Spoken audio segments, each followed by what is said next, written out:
It's time for you to get out and nominate your favorite podcast. The show I want you to consider for the People's Choice Podcast Awards is The Outer Realm, and that's in the category of Best Female Hosted Podcast. The Outer Realm is a popular show hosted by Michelle DeRoche and Amelia Pisano, which has millions of listeners each week. They are well known for their laid-back, roundtable style of interviewing.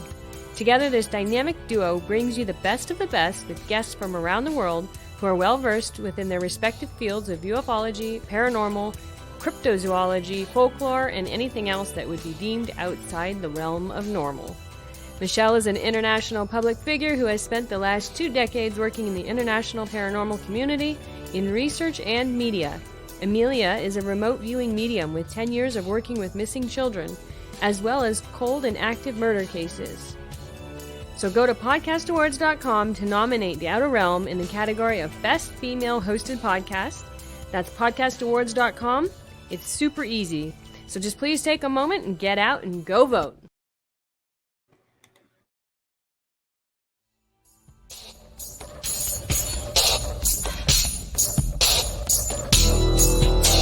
Welcome to The Outer Realm with Michelle DeRoche and Amelia Pisano. Airing live on the United Public Radio Network, 105.3 FM in New Orleans.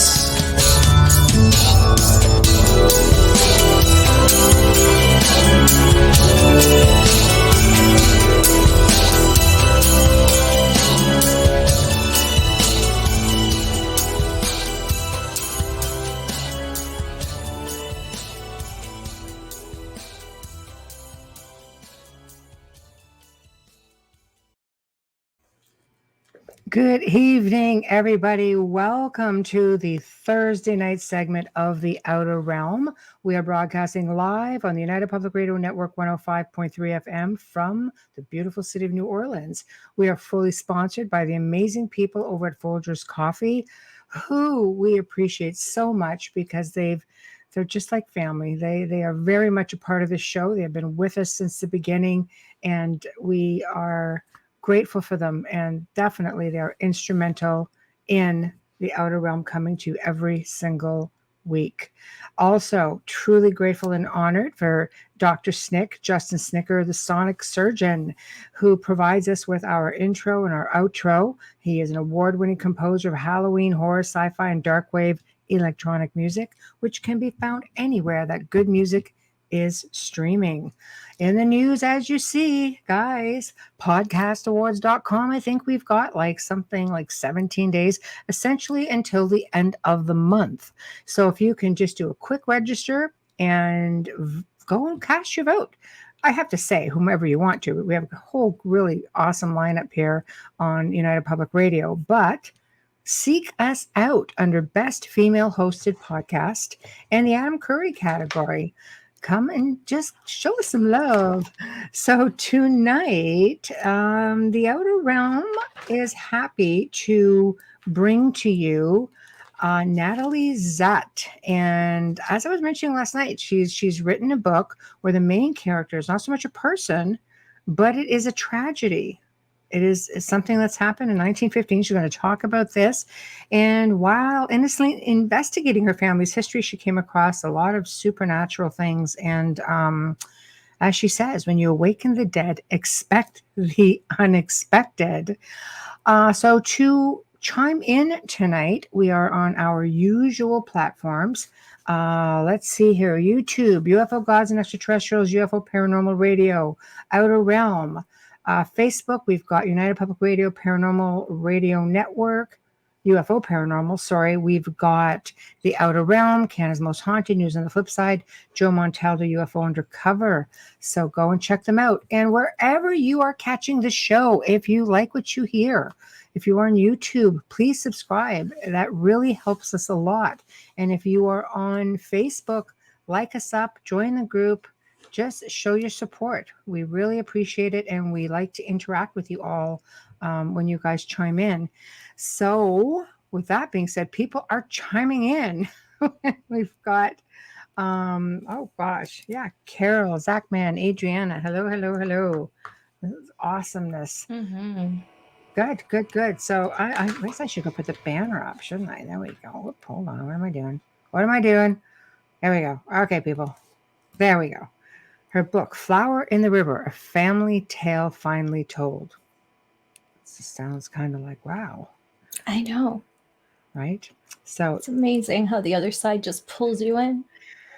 it does.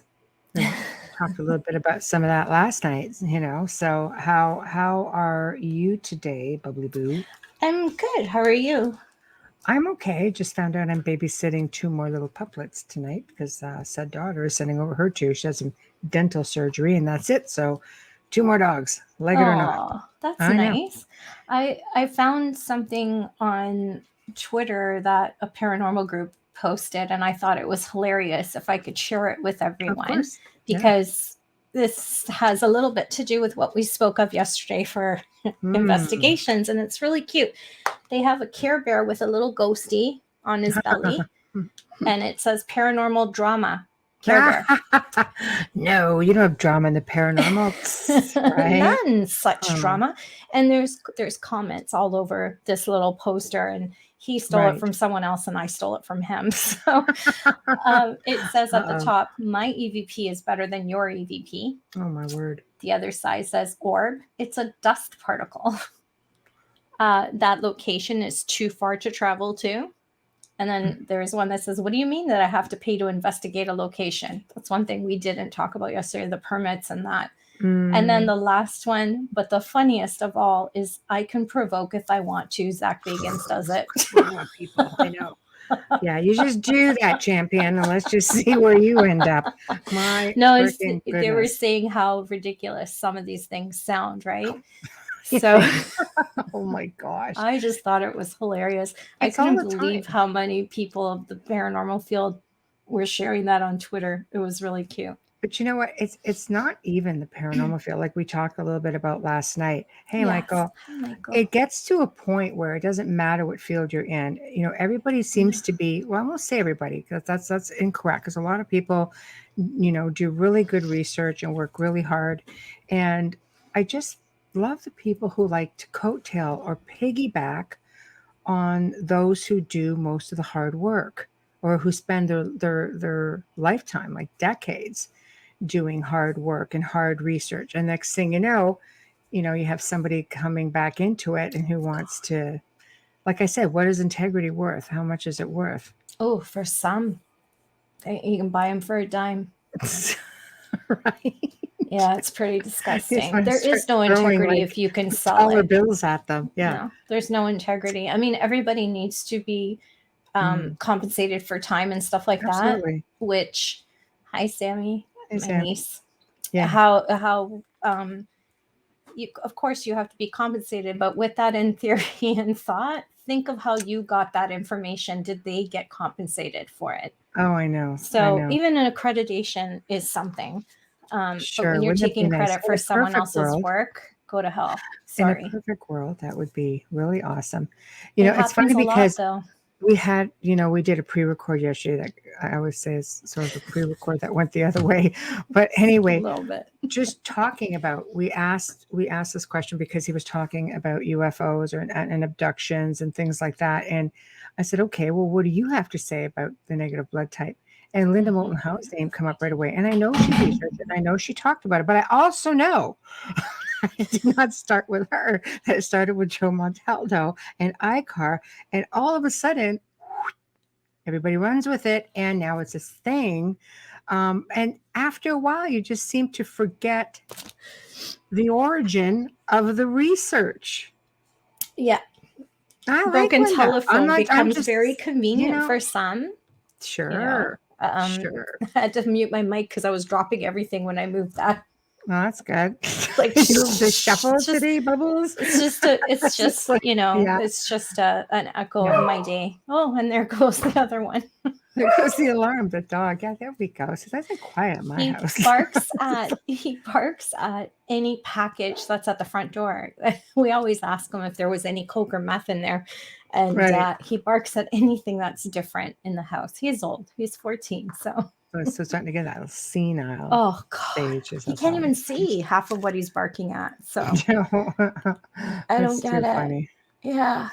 Okay, I have sent off the link. So did you want to start off to be safe on the bio? Yes, I will Okay, give a brief intro. Natalie Zett is a writer, actor, photographer, and a musician who has worked as a freelance journalist for magazines and papers since her late teens.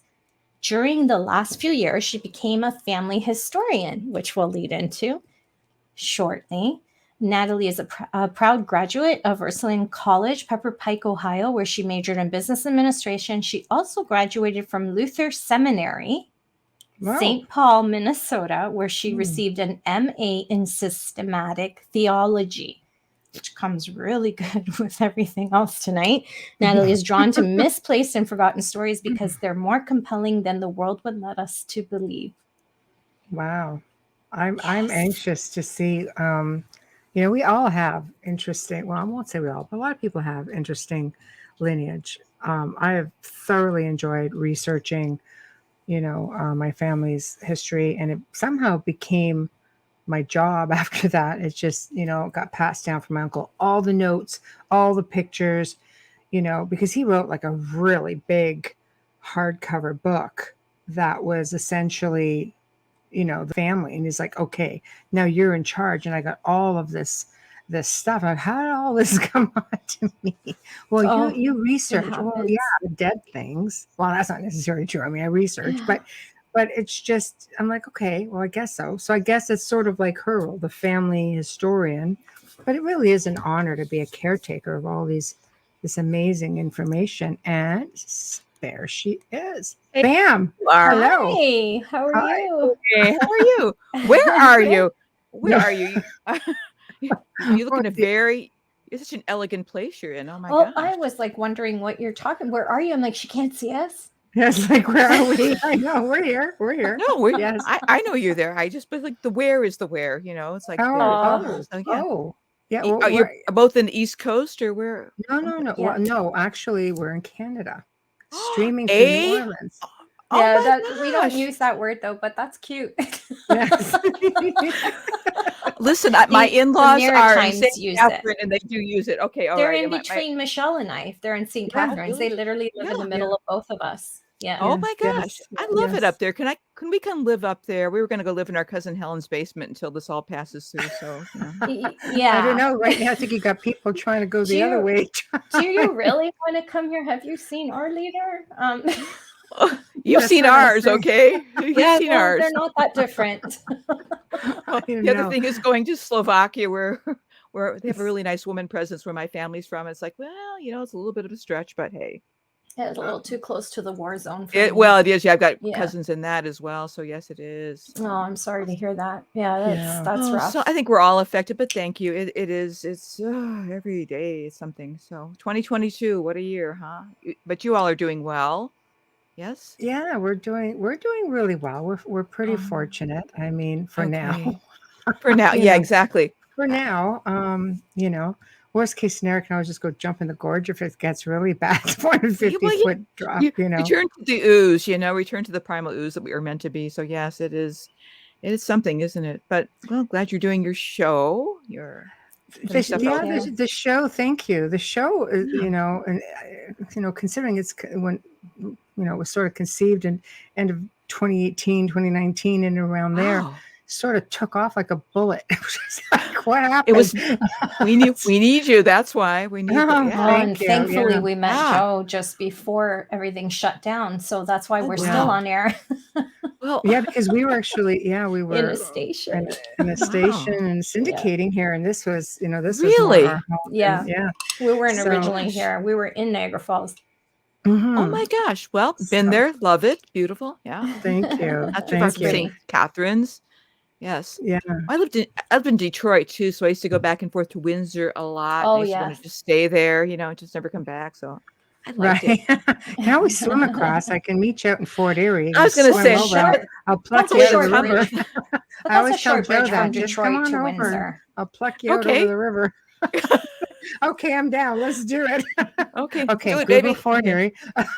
Okay, Just, all yeah. right. Yeah. I'll be There's there. 3 Yes. bridges you can use to cross, not all of Ambassador them. Bridge. Actually, Yeah. you're And good for now. Yeah. Well, here there's 3 of them in Niagara. 3. There's Oh, 3 in Niagara? Niagara. Yeah. Yeah, I you've got forgot how we Fort even Erie, you got have there. Lewiston, and you have the Rainbow Bridge.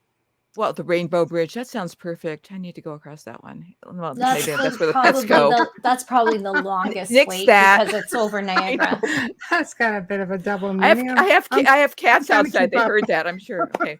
Sorry, Yeah. kitties. Mama I'm just doesn't trying mean to it. keep Okay. That bridge is probably the most crowded because it's right Is it? at the falls. Yeah, because they're coming Oh, it's so across pretty. to use the Everybody wants to see casino, the right? falls. And the Oh, I casino. suppose, yeah. I've been to Yeah. that casino. Oh my gosh, that was crazy. It was so clean. Just go to the Nexus Bridge, and I could literally just throw stones at you and just go, I'm over Okay. here. You stone me again, okay? I think that happened in other lifetimes. Please don't do that I again, think we've Michelle. all been there. I I've think been all 3 of stoned. us have been stoned. Burned not and in stoned. not What in kind that of kind of stone we're sense, but in the talking, I rocks. think, The but rocks, the yeah. rocks, people, not the weed. Yes, yes. This is going to be a So- crazy night, I can tell. Okay, this is good. I like it.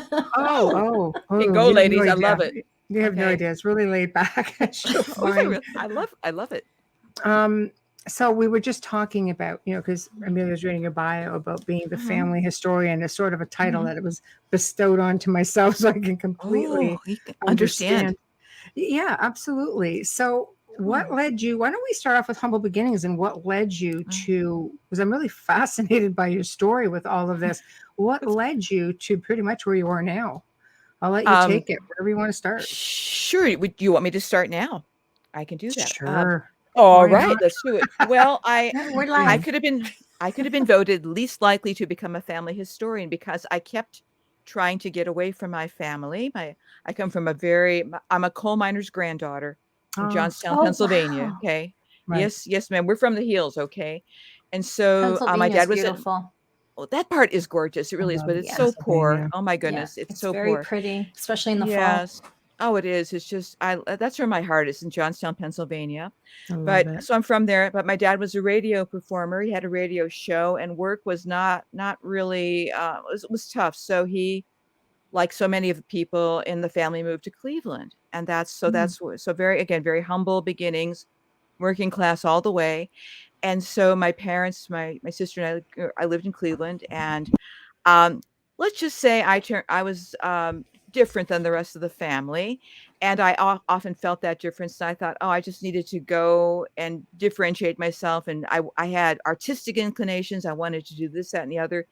And when you're from that kind of background, it's like, well, who do you think you are? And it was one of those types of things where I thought, I'm not sure, but I really think I needed to do some things. I had some sealed orders I came in with that I needed to fulfill. And hey, Johnstown, Zachman, okay, with a cigar. Yes, you look like, are we related? Could be. Anyway, There so we go. anyway, Grandma's family. anyway, how you doing? You want a gob? Anyway, so that's the Johnstown thing. So I wasn't supposed to do that. I really wanted to get away from family, and I started leaving at age 17, 18. I lived actually over in the beautiful UK for a while doing theater Nice. work. Yeah. And then I went to school in Ann Arbor. I was there for a few years, lived in inner city Detroit, there for a few years. Then I kept going back because, no money, so back to Cleveland. I thought, oh no, I'm not going to work in the post office like mommy. So I finally finished my education after a very checkered life and a career. Right. And I decided to travel with a girlfriend of mine. Well, this was like about 25 years ago, to this place called Minnesota. And I'd never been to Minnesota. And I thought, what's up here besides cows? I really didn't know what was going on. I thought they had Vikings. We have that. We have other things too that aren't rather not so great. But so anyway, I just thought there was nothing up here but farms and cows. And I thought, okay, let's, it's a getaway. I've never been up there. And so on the way to Minnesota, we stopped off at Chicago, another place where I hadn't spent a whole lot of time. And as soon as I was in Chicago, something started happening. We were maybe there for 2 or 3 days, and I started to feel weird. I started to feel like there's something about this place that, without knowing my history, their extensive history in Chicago, but there's something about Chicago. What is it? And as we traveled, you sort of travel sort of northwest through Wisconsin to get to Minnesota. The closer we got to these different little towns in Wisconsin, I kept feeling like this emotional amp up. There was not like I'm going to cry or whatever, but I thought, I know this place. And at that point in my life, even though backtracking back to Johnstown, my dad's side of the family, very colorful characters, Eastern European all the way. We're Romani, we're Rusin, we're Ashkenazi Jewish. We tell fortunes. We do all kinds of stuff, carnivals. That's that side of the family. The dead, we just talk to them, whatever. But I kind of wanted to distance, trying to be sophisticated here. These are not the people you want to. I mean, it's like when I used to think of my family, I thought, besides the fact I wanted to leave it to Beaver family, and I always say this, I ended up with the Munsters or the Addams family. They were also, when you think of Eastern European people, you think of Count Dracula and the villagers. And I thought, those are my people. And I thought, oh, come on, I wanted to be different. And so I wanted to distance from everything that I was, because I wanted to recreate myself in my image. But in the meantime, I'm traveling up to Minnesota, and I thought, this is so strange. It feels like home. And so, and so fast forward, I decided I've got to move here, and it made no sense. And people said, Minnesota, it snows there. Besides the cows, there's snow. And I thought, oh my gosh. But actually the Twin Cities is very sophisticated, very fun, very with it and eclectic. And I went to graduate school up here at Luther Seminary and got a master's degree in systematic theology. And I launched a nice writing career. I was working. I had to get a real job eventually, because you got to pay for grad school after that's done. So I got a job in IT, but I founded a theater company. I was writing. I was doing all this really fun, creative stuff. And I thought, what could be better? And I saw my family. It wasn't like, I don't want to ever indicate that we had some major blow up, but it was just like, I'm sorry, you guys, I'm not like you. I apologize for being me, but I have to be me. But I thought, I'm just not like you at all. Anyway, way fast forward, 1996, my father died, and he was relatively young, and it was sudden. Well, my mom Dad's passed in death. 96. Oh my gosh. Okay. It was a hard year for a lot of people. And at that point, I don't know what you felt like when your mom passed, Amelia, but when my dad passed, it opened my heart and my life up. And I felt really weird and really different. And just, it was like everything and all the stuff that I had rejected. I thought, oh, why did you do that? And whatever. A lot of guilt, a lot of recrimination. And I think that was actually fine, because if you don't feel self-reflection at certain junctures in your life, that means you're probably a narcissist, which I'm not. So it's just like, whoo. But what happened was, about a year after that, my mother's sister in Chicago, who I thought was dead, was a writer at one point in the 1930s for one of the Chicago papers. How exciting. 1930s. Wow. In the 1930s, yeah. So this is my mom's older sister was almost 14 years older than she. That's a story too. But so anyway, so she sent this family history to me, and she said, I don't think you know anything about your family on this side. That would be my mother's family in Chicago. And I thought, no, I don't. And I thought, for one thing, I thought my aunt was dead. And I thought, that's how close we were. I thought you died years ago. But it's like, oh. And then I started reading what this woman had done. And you guys, it was just spectacular. So well put together, so accurate, so precise. And I'm reading about my mother's mother, who died when my mom was 3. This is why I didn't know her. But she was, they immigrated eventually to Chicago, though they started off in Johnstown. From this group was from Prussia, Poland, and what is, now Poland now. Wow. And the other group, my dad's family, came from what is now Slovakia, Ukraine. That's my family. All my grandparents came from these different fun areas of Eastern Europe. So they moved to Chicago for work, I guess. I don't know. And my grandmother had a huge family, which I didn't know. I had all these aunts and uncles, never heard of them, didn't know anything about them. And then I'm reading this thing, and I'm a journalist. I'm writing for all these local papers and stuff. And I stop at this story, learning that my grandmother's 19-year-old sister was killed when a ship capsized in the Chicago River, along with 844 people. Wow, that's a huge loss of life. Have you ever heard of the Eastland Disaster of 1915? Yeah. No. No. Okay, great. Wait a minute. Yes. Okay. Thank you. The paranormal side. Sorry. So yeah, what gets real paranormally, but at this point it was just like something that I saw, and I think because my dad had died, And because I was open, otherwise I think I would have taken that document. That's interesting, throw it in a drawer. But I thought, what is this? I got to connect to these people, whatever. And I read about this woman. This is like 1997, 98. And if you remember back then, the internet was a thing, but it wasn't the thing it became. Mm. And there was no information about this alleged Eastland disaster. And I thought, God, did my aunt make this up? How could something happen in Chicago? I thought And you don't Chicago know loved, about it. yeah, Chicago's kind of a weird place. Everybody with knows the everything in fire. Chicago. Yeah, Everything happens in Chicago. Things That's blow up in right. That's right. Chicago. And I thought, why did this if this is a thing, and I didn't know it was a thing at that point, why did this happen? Mm. And then I went to the library. Remember the old days of going to the library trying to find things? There was I nothing. do. Yes. There was no, and I thought it was vexatious to me as a journalist and as a general snoopy person who gets obsessed about something. I thought, why is there nothing about this? And I thought, huh. And so the more obsessed I became, I kept going. I now was visiting my mother's older sister in Chicago, trying to glean information from her. She was a wealth of information. And she said, Natalie, this happened. I said, well, why is there nothing about it? Why does nobody know about it? And so I thought, ugh. So she gave me photos of my great aunt, who was a lovely woman. I mean, she was barely 20 years old when she passed away, and it was a brutal way to die too. My grandmother, my mother's mother, identified her in this morgue where all the bodies were laid out in this 2nd Regiment Armory, which fast forward became Oprah Winfrey Studios. So there's so many weird things that happen. The story That's just why I gets found weird. out about it. Yeah. I was Yes. waiting for you to Yes. tell that part. Yeah, That's how that I one. found Oh, out that's about it, because she actually did a little show on Razzmatazz. that. Yes. Yeah. Yeah. She Because of Harpo did. Studios. Yes. Yes. So it's just like the story just piles on. But I thought I've got to write about this story. So I took my great aunt, my living aunt. Her name is Pearl. Her stories, the reporter. Let's call her Reporter Pearl. She's alive. She's still talking to me. So we're writing the stories down. And I thought I've got to excuse me, complete the story, finish it with as much information as I have, which I really didn't have much. And the story felt forced. And I thought, I've got to see the grave. So I drove down there by myself to see the grave, which is like a 6-hour drive. So I stopped in La Crosse, Wisconsin, which is kind of a halfway point, and I stayed there overnight. And it started to feel weird again to me. And I thought, what is going on in this room? There was like a buzzing and noises and stuff. I didn't feel in danger. I didn't feel like it was somebody outside. It was like somebody's in here with me and I can almost see them.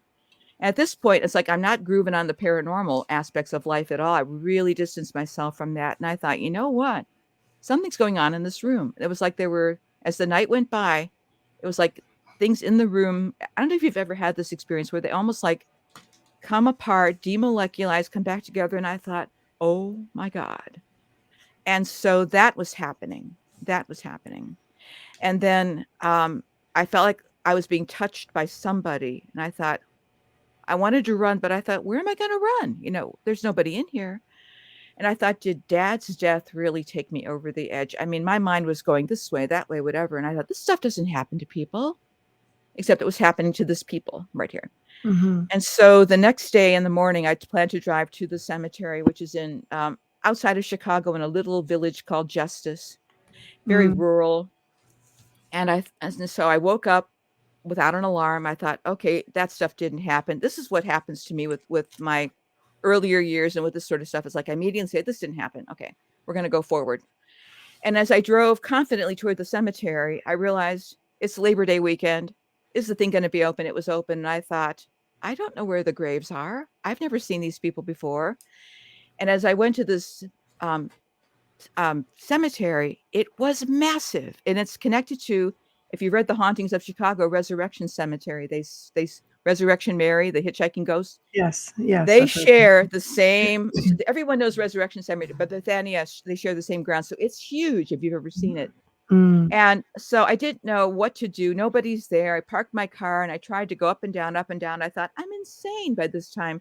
And there was a groundskeeper. And I said, do you know where these people might be? He said, you'll never find them. I said, they're my family. I will find them. I thought, I don't know what I'm talking about. And as I kept going back and forth for 45 minutes, crying, by that time, no sleep. And I thought, I'm a crazy person. And then I walked back to my car and something like, I tripped over something. And I thought, was I pushed in this direction? I turned around and all of a sudden saw that I had parked right in front of their graves. Oh, I didn't even wow. see it. I didn't see Come it the first on, time. I don't know really? why. I don't know why. And it's a huge, That's crazy. well, it gets weirder because the headstone is quite huge. I actually have it on my website. It says, it's massive marble headstone. It says in German, auf die Eastland, ruhet in Frieden. On the Eastland, rest in peace, Martha Pfeiffer, 1895 to July 24th, 1915. Right there beneath her is her little sister who died when she was 3. Behind them were my great-great-grandparents. And when I went there, it's so huge you could sit on it. So I just sat on it and I just started crying. I thought, how did this happen? How did I find you? How did I not know about you? So it's just like, I was an emotional wreck, but I thought, I found you. And I felt as if that's when it switched from a research project to something else.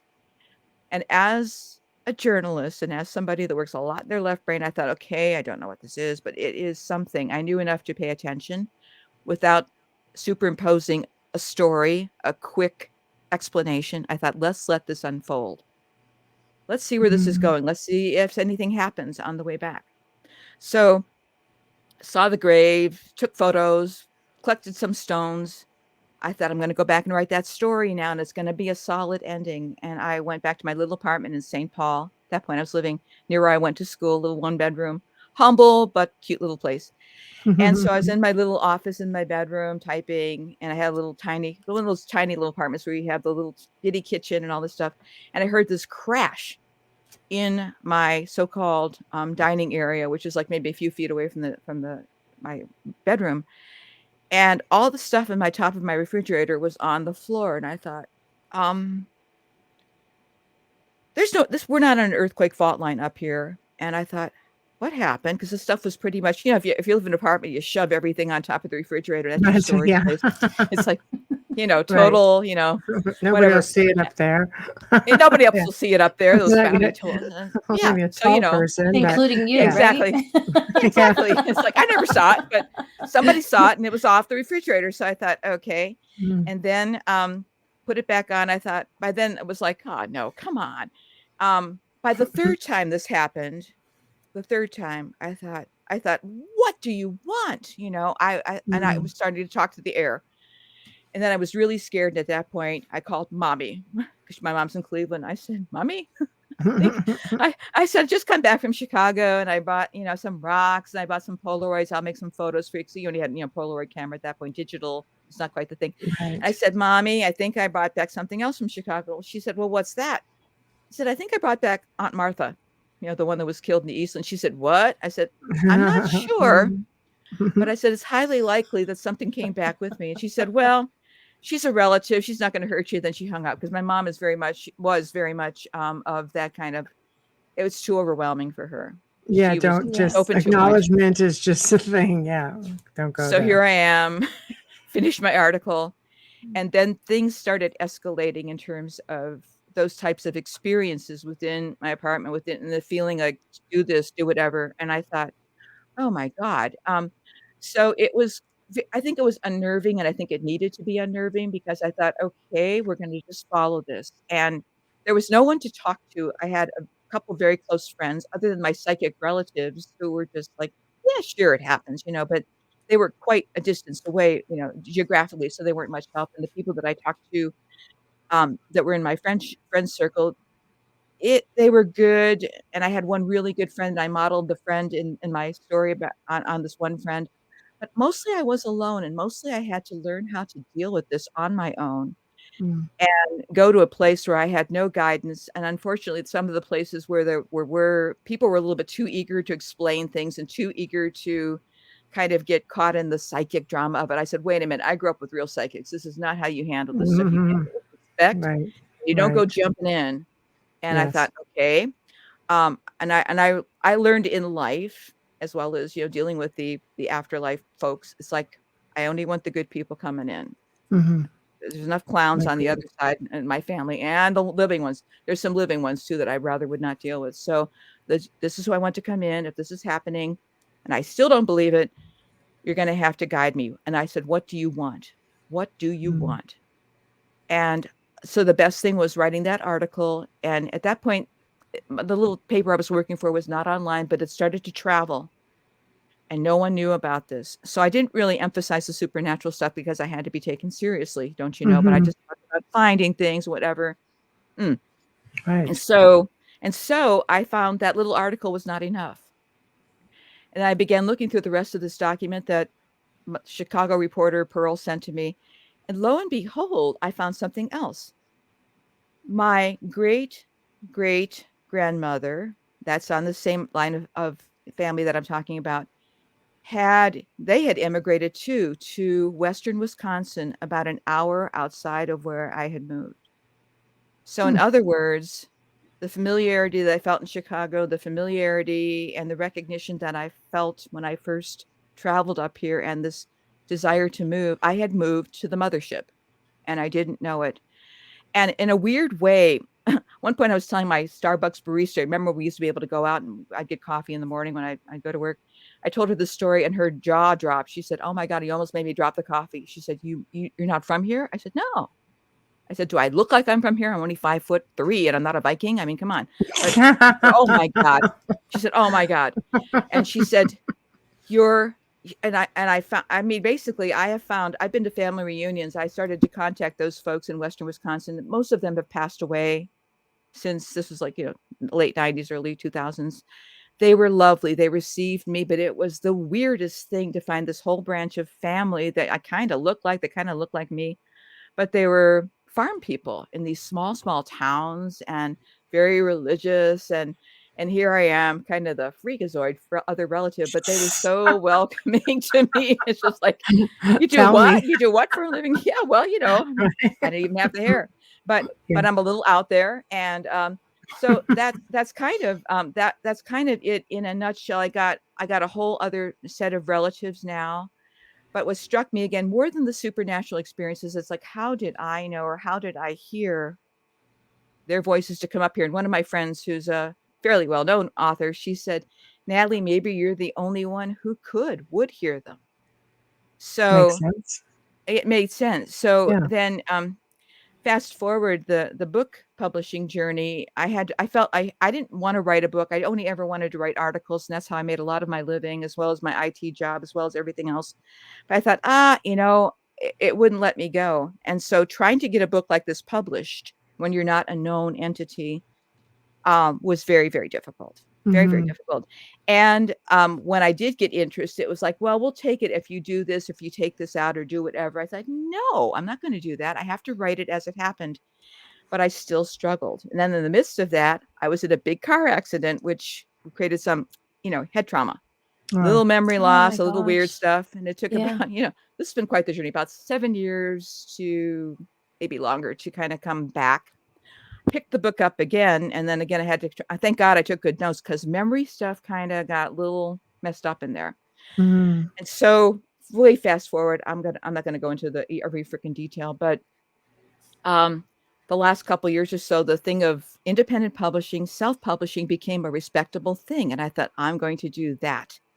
And I had no idea how to do that, but I followed some mentors, and there's some wonderful helps for that, and so I did it. And as I was getting ready to do the second edits, the final edits for the thing in December, my mother, who had been in hospice, I could my mom's gone to death's door many, many times, and I thought, "Oh, mom," she was kind of heading there again, but I thought, "Oh, mom, she'll be okay." Something said, "No, no, she's got to have this book." And I published it very quickly. I didn't even get the second line of edits in. I thought, "She has to see it. I don't give a damn who else sees this. It's for her. This is to Mhm. heal her matrilineal line." I said, "Mom, I did it." And she said, "Well, I hope I don't croak before I get a chance to hold it." And my mom has this gallows sense of humor, and I do too. So I published it on my dad's birthday, December 27th, got it to her, I think the second week in January, and she was dead by the end of January. Wow. Oh, so So that Wow. was the sad. most Sorry. important thing that, well, thank you, but, and it is, I'm only now, I would have to say, the shock of publishing that book, thinking no one would really be all that interested in it, and also thinking, "Damn it, I didn't get those last set of edits in." But, somehow it's the book, what I've learned about it is much bigger than I am, it's much bigger than I realized, and everybody, if they do read it, They bring their story to it, and they'll see things that I've never seen. They'll see things that aren't even there, but that's the weird thing about it. And what I have learned, and I think given your show, the book has its own power, and it doesn't like certain people that wanted No, to get involved with it. Yes. my kind of That's book. all interesting little I Yes, like it. ma'am. Yeah, just buy a Needless few to copies, pass it around. Yeah, well, I mean, there's one of the things I've learned through going through this process is that, again, the discernment is always necessary. So if any, and I always hope and pray to Hecate or whoever I'm talking to now at this point, that those who hear the story are inspired. Don't look at mine all that much. I mean, it's a weird, quirky story. It's stuff all over the place, but look at your own life. Mm, There might be somebody back there, even if you feel like you're not like any of your family members. Whoa, what a surprise. You might find somebody. Take the time to get to know them. The dead will speak. They'll oh, speak maybe in the small, still voice. They'll speak through newspaper clippings. They'll speak through other family members, but they do want to connect with us. Not all of them, but I always say be discerning. mhm. Use your judgment, and you do grow, and then trust that you can do this. Trust that you can even go to some fairly risky places and pull out of it because of the wisdom that you have from these people.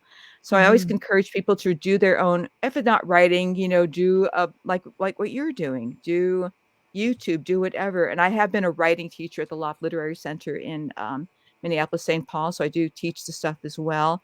Mm. But it's also look at your own life, dare to go into that past. And I have found some characters in my because I became a family genealogist. That was the way I became a family genealogist through my late great Aunt Martha, Elizabeth Pfeiffer, you know, barely 20 years old, rest in peace, but she's not resting.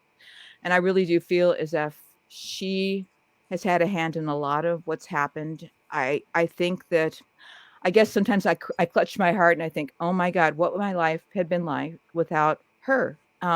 Reconnected to my family. And again, my dad's death kind of started this process in 1996, and my mom's death launched it into the world. Mhm. So it very much is a family story and we're far from, you would even call us normal, let alone perfect. We are the Addams family. We're kind of a bunch of kooks, but um, we are who we are. And I've been able to connect with so many other family members. And because I do genetic genealogy as well as record searches for people, I've been able to find people for people, long Oh, lost that's family. That's wonderful. fantastic. Yeah. Yeah. Well, thank you. And that too comes with the need for a lot of discernment. I oftentimes find things about people that it's like, whoa, when I'm working with somebody, it's like, okay, I found some things and I'm probably Right. going to find some more things. Be prepared. Even as I don't know if you all have done the DNA test, but even as I was doing those and my mom was still living and still fairly functional, I said, Mom, we might be finding out some stuff because Dad was a handsome radio star before you married him. And she said, Brace yourself. that's okay. She said, if we do, we're going to be nice to whoever we find. And I haven't found anybody quite like that yet, but I think I just tell people expect the unexpected. Oh, absolutely. Yeah, and so that's in a nutshell. I feel like I've been talking so long and my voice is going, but I hope that was We just engaging started. enough. Really, Yeah. we just started? Oh my gosh. Oh yeah, we got at So least an hour to so that's go.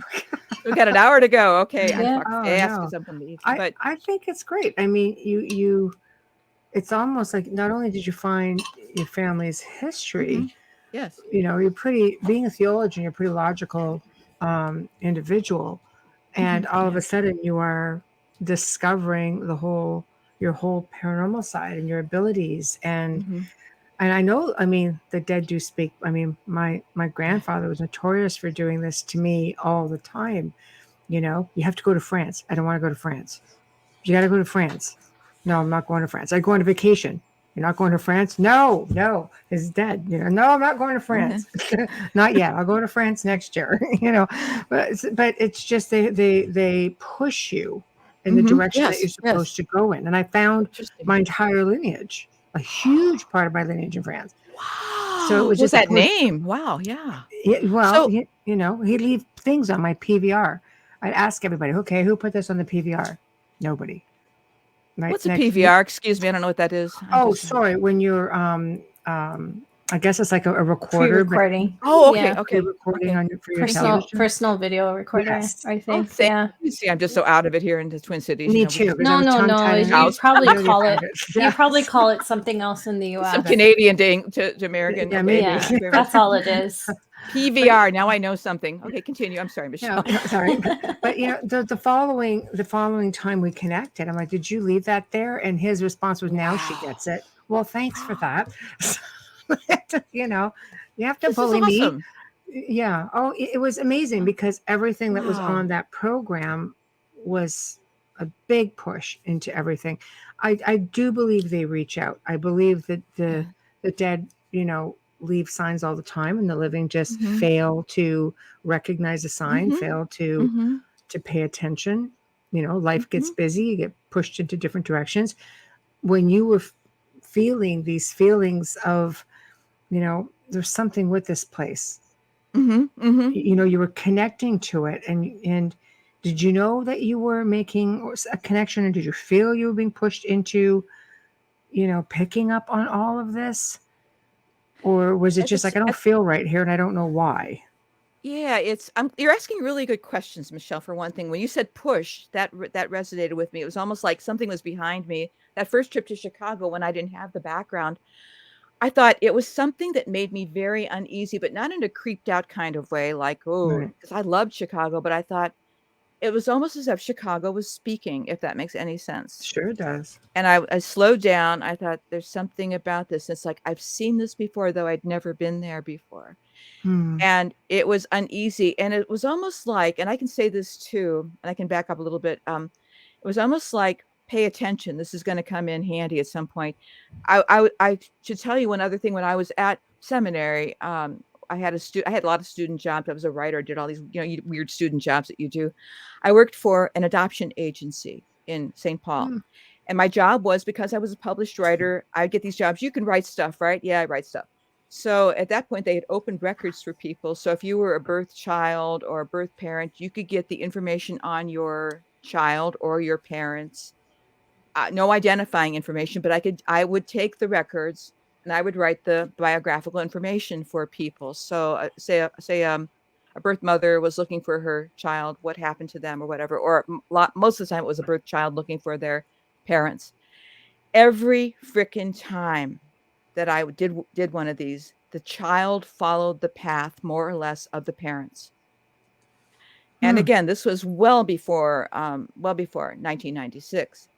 And again, it was one of those things. I thought, God, what a strange bunch of coincidences after the 50th, 60th time.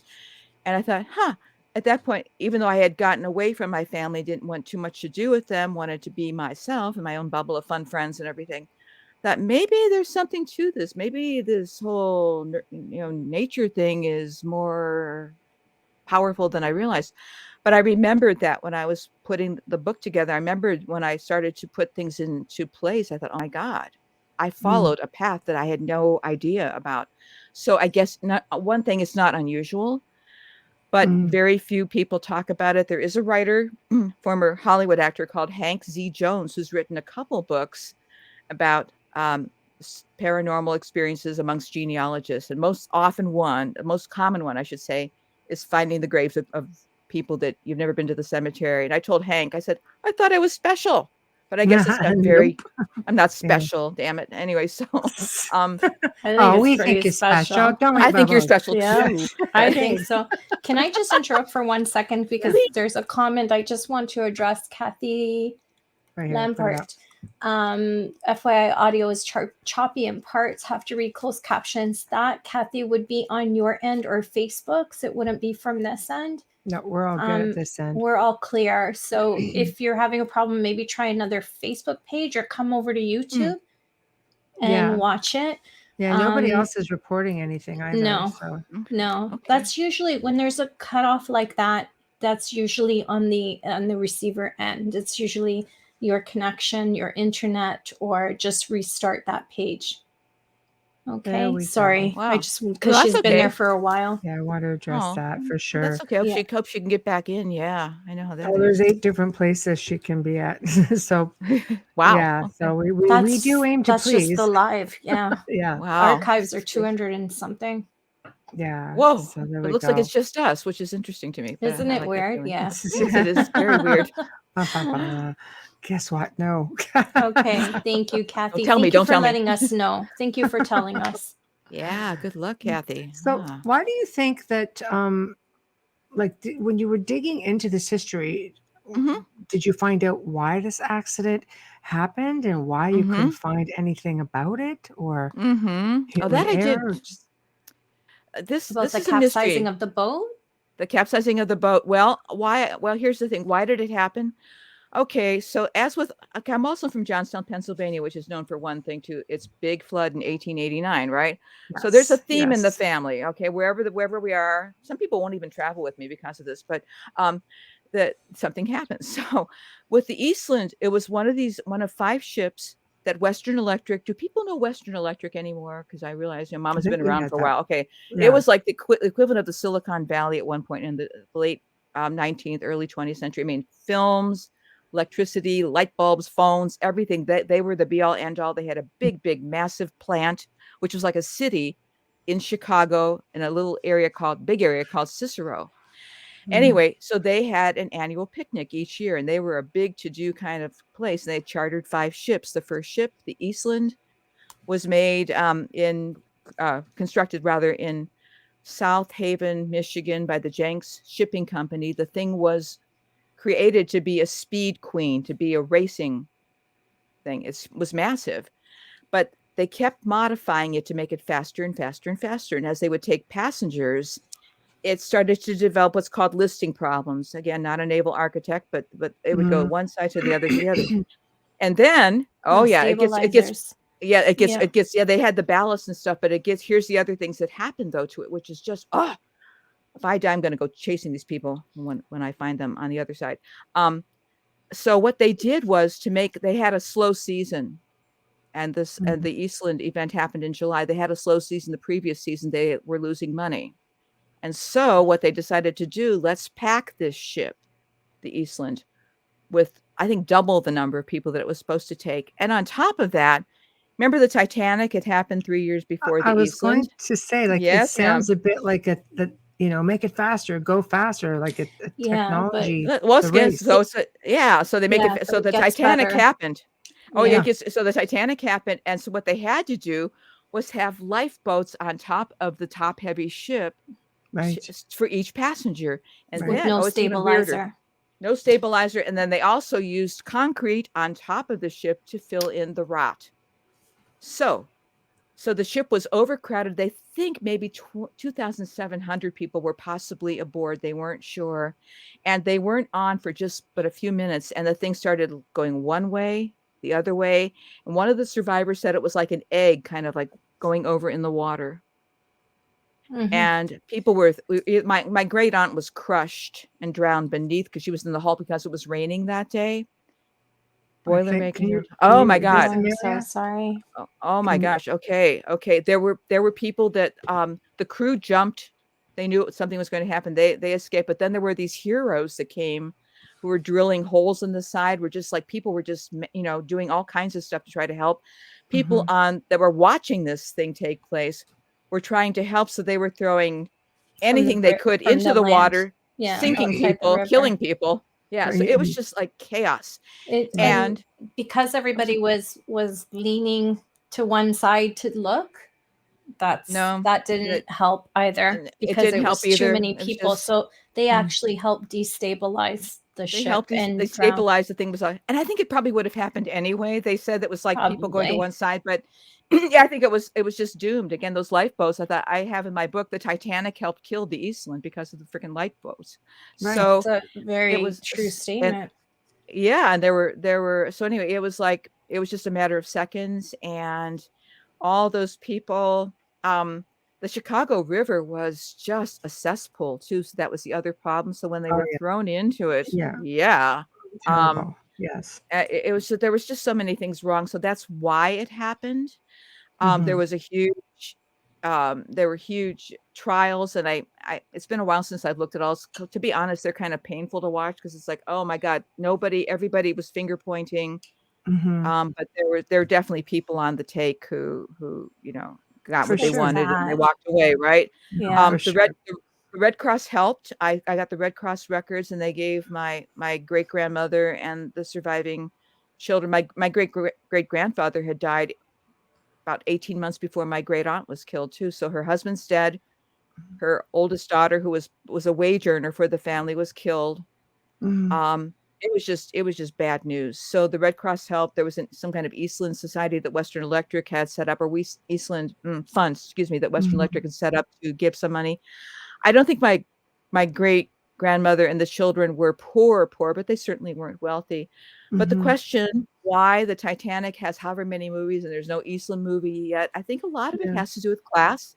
Most of the Mm. people of our class were from Eastern Europe and Southern Italy, right? And the Southern Mhm. Italians were also treated not so well, as you probably know. Um, Absolutely. My yeah, father's told me many stories. yes, in Canada, my partner's also, the last name is Benincasa, so I've heard some stories, and they were up in, Thorold and St. Mhm. Catharines, and there's Yeah. stories, and it's like, whoa, Right. the Welland Canal story, not so good. So Oh, for sure. anyway, yeah, so I know a lot of that too. So anyway, we were not the most popular people. So I think because we were working class, and also too, there was no post-traumatic stress acknowledgement. Mhm. People that did survive, and I've met, descendants of survivors, they just went on with their lives, much like they did with the Johnstown flood, and a lot of them cracked later. A lot of them Yeah. became alcoholics. No one Yes. wants Yeah, to I think remember about the that. story. Yeah, it was PTSD terrible. Yeah. wasn't even acknowledged during It wasn't Vietnam. It wasn't acknowledged, acknowledged no. until the last, 30 years? I suppose 30 years. So they just toughed Yeah. it out, drank their way through, or did whatever, and Right.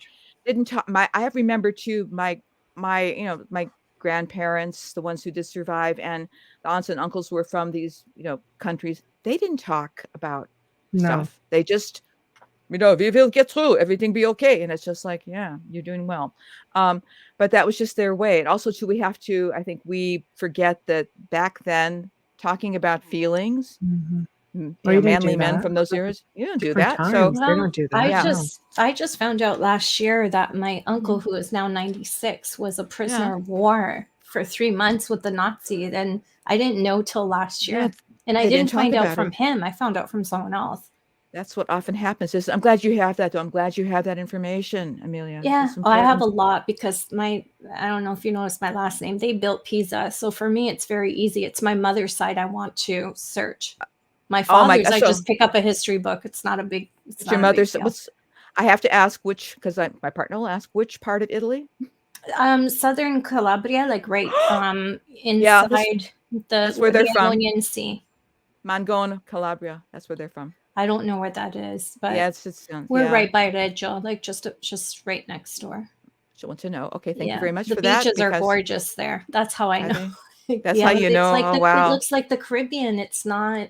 It doesn't look like the rest of Italy. It looks a lot like what Wow. Sardinia looks like, the water, because you have the three seas that all come That's right. together That's there. right. That's right. Yeah. Oh my gosh. Oh my gosh. So, and if you're in Tropea, which is right at the tip, if you're there and you stand on the mountain where the cathedral is, the castle, Uh-huh. Casillo, you stand there, you can see where the three seas meet.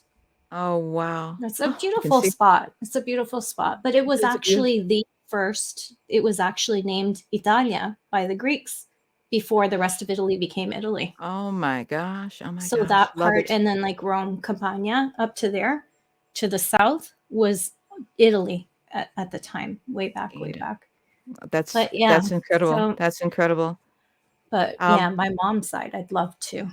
I mean, That they're would be priests great. and gangsters and barons. I'd love to.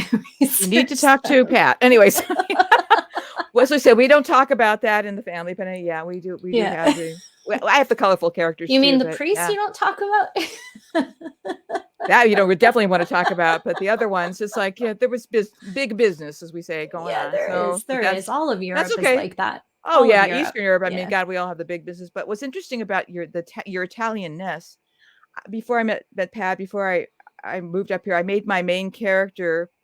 Well, my main character is basically, in a sense, me, but the sidekick, the friend, is an Italian woman, because Oh how my could she be? gosh. My closest friend was when in Cleveland was a woman called Lucky D'Angelo, I and I made love this character. that. I know you know that. So I said, look, I love look, that name. and she always yelled. She was always her normal speaking voice was a yell, Yeah. but she was so that's who I based. She's passed on, but Oh, I I'm had to sorry. honor her and make her because she was that kind of friend. Yeah. The close friendship that I experienced growing up in Cleveland from these different Italian people, I thought I have to make the friend Italian, even Oh, long before I that's met my sweet. partner. Had to. Yeah. It just was. So yes, all these That little is things, so how they sweet. converge. Yeah. And her Well, name you was know, Lucky? her name was Angela D'Angelo, but she was Yeah. lucky. Yeah. It was always a yell. Everything was she yelled everything, but she That was is she was so my funny. defender. She was my fierce defender, and she was just a Yes. great friend. Yeah, she Oh, was. yeah. Southern Italians are pretty Oh pretty yeah. tough. Oh Yeah. yeah, and tight and loyal. That's the thing. Yeah. So Yeah. anyway, I don't know. I find it flies all over Europe too, but yeah, it's a yeah. different. It's because they're all hardworking families, right? They come from farmlands and Yeah. all Yeah. labor, and it's just a different lifestyle in the South than the North. Yes, it is. It Yeah. is very much like Eastern Europe, where my family's from. But it just I think because of the humble beginnings, not to say that the extraordinary things didn't happen. The Eastland got lost for that as well. I think that's one of the Yeah. reasons. But again, I always like to have an answer, but I don't. I think that's my best guess. Working class people, we're not. There is a class system. Even when I was living in England, it's like, oh, you don't have a class system. I said, oh yes, we do. And if you're not from, that level, you're treated differently and you have to kind of like scrape your way up. And then sometimes your own people will say, like my parents, who do you think you are? It's like, Yeah.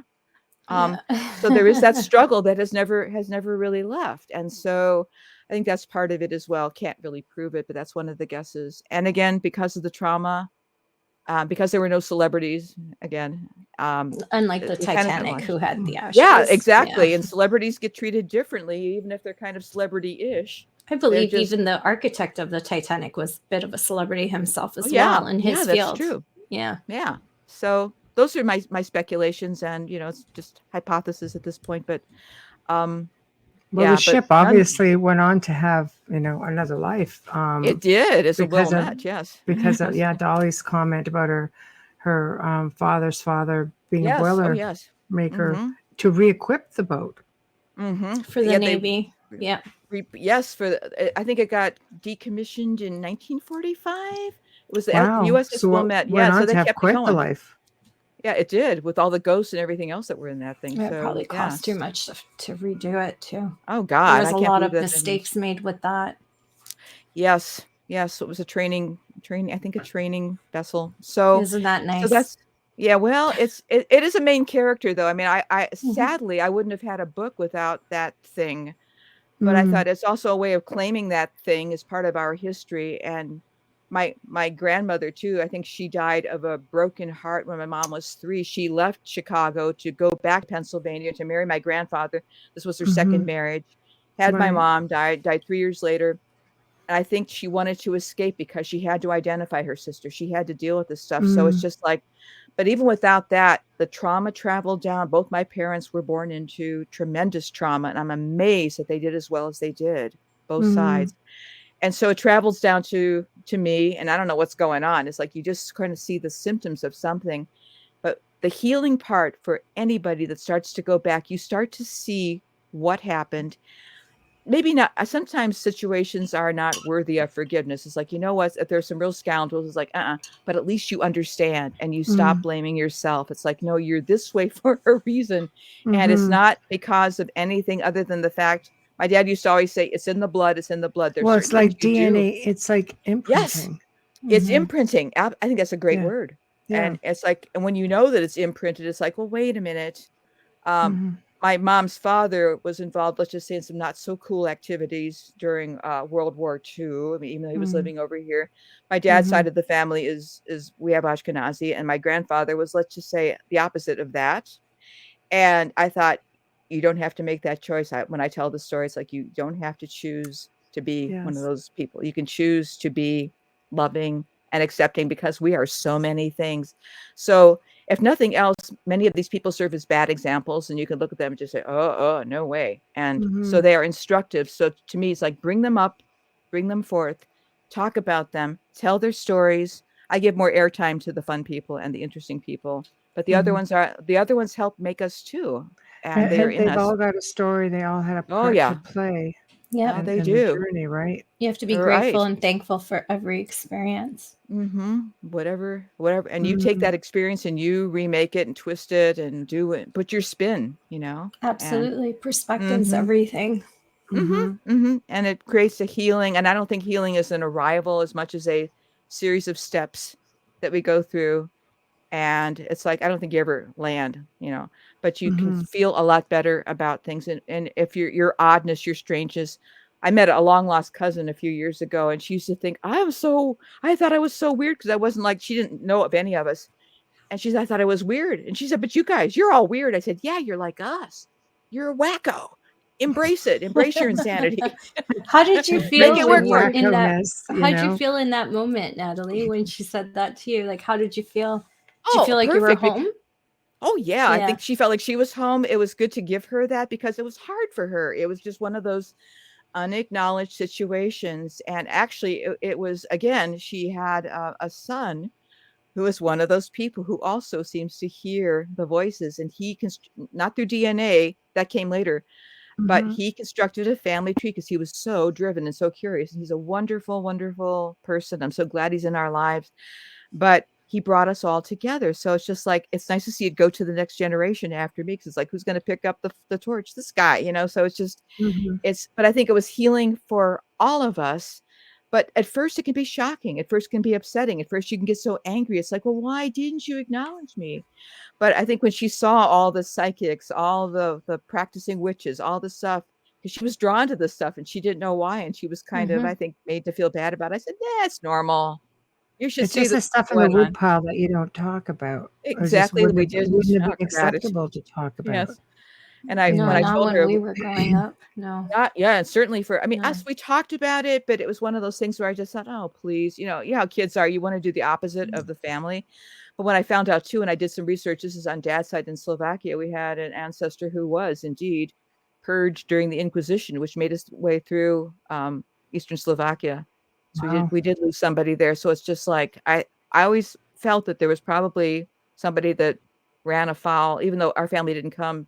We would have been in Salem too, I'm sure, but we weren't here at that point. But it's like, yeah, we did lose people. And yeah, that trauma does carry down. And it's just It like, does. It and I'm does. going to tell your story, and I'm going to stand up for, for being, They're a just part be of you. weird. They're your blood. And for They're a all of part you. you. Yeah. Yeah. For everybody, I have a feeling who's here right now probably can relate to some of that. And I just hope that, again, we honor the sacred ancestors who love us, not the other ones, but the ones who love us.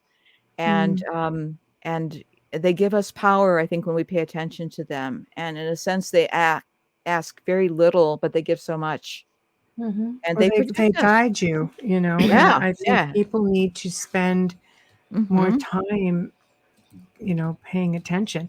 I could have shrugged my grandfather off several times, and that doesn't even count the ones that were trying to connect with me from further back.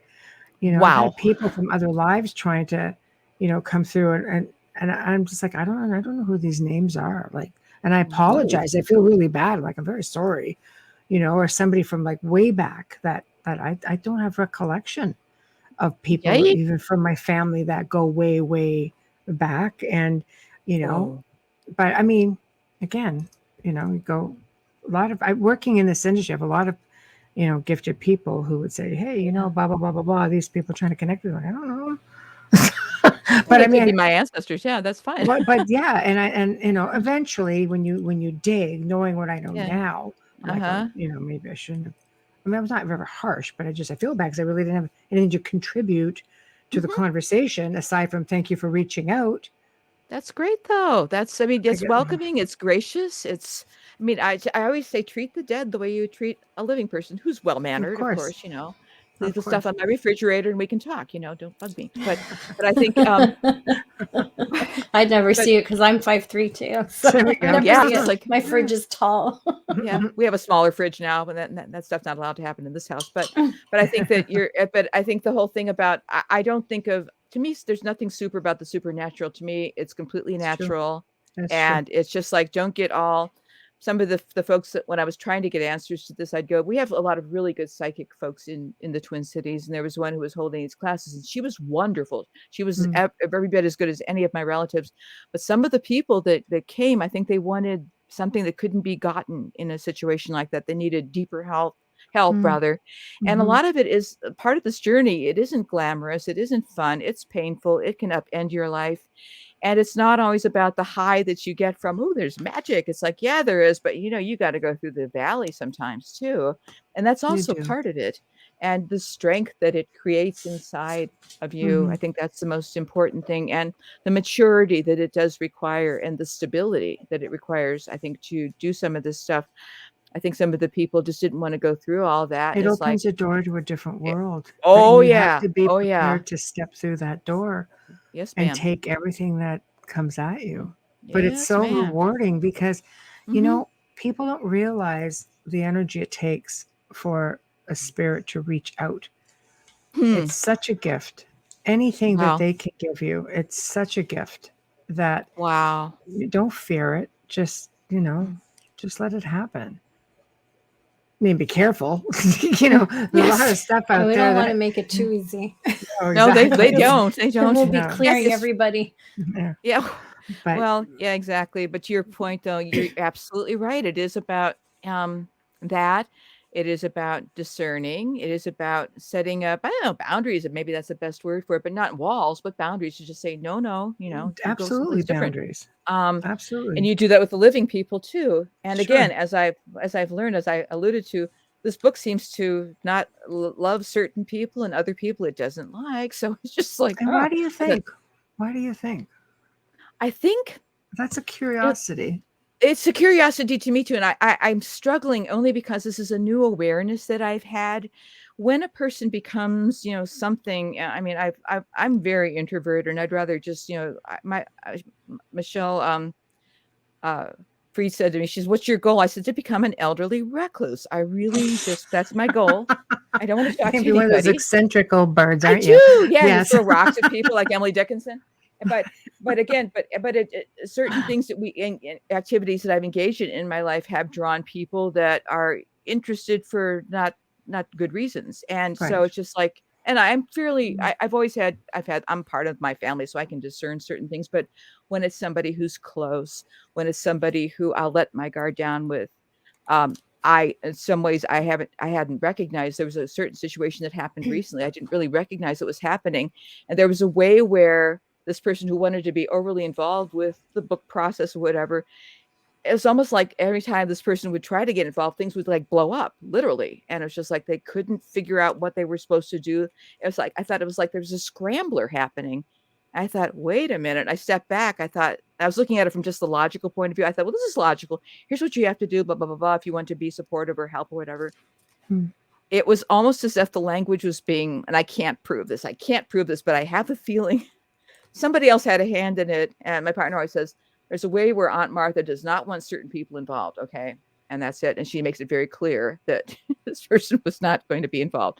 So it was almost like not a harmful thing, but it was almost like almost a trickster type of thing where, I'm going to pull the rug out from underneath you. And it was also when I recognized the other things and I stepped back and I saw what this person was doing. I couldn't admit it to myself. Then I admitted it. It's like, okay, no harm, no foul. We got out just in time. We got to put some distance between us. It was it was that small, still thing that happened that I probably wouldn't have noticed even, a few years ago. But I thought, wait a minute, this thing. So I think it has more power than what I realized. And as I'm doing the audio now for it, anytime I read it again and again and again, it's like something happens. And it's not always an emotional thing, but I can feel like a charge, even when it's the most frustrating, awful experience. It's like, it's damn microphone. This whatever. It's just there's the technical stuff what we just went through with the audio and stuff, but there's also this thing that seems to happen that seems to pull me upward. I don't know if I'm making any sense, but that's kind of to you guys. I'm glad, but I'm in the midst of it. I'm in the midst of this discovery. So the book I think it has more to show me and hopefully other people as well. But that's my experience of it. And my experience is it's loose. It's in the world. I have no control over it. But it doesn't I think it wants to be a force for healing because so much injustice, not just for Aunt Martha, but for the 844 and their families and their descendants. I always say, memory eternal, in honor of all of you, I stand here for you. I That really is do. so beautiful because you're the only one who's done that.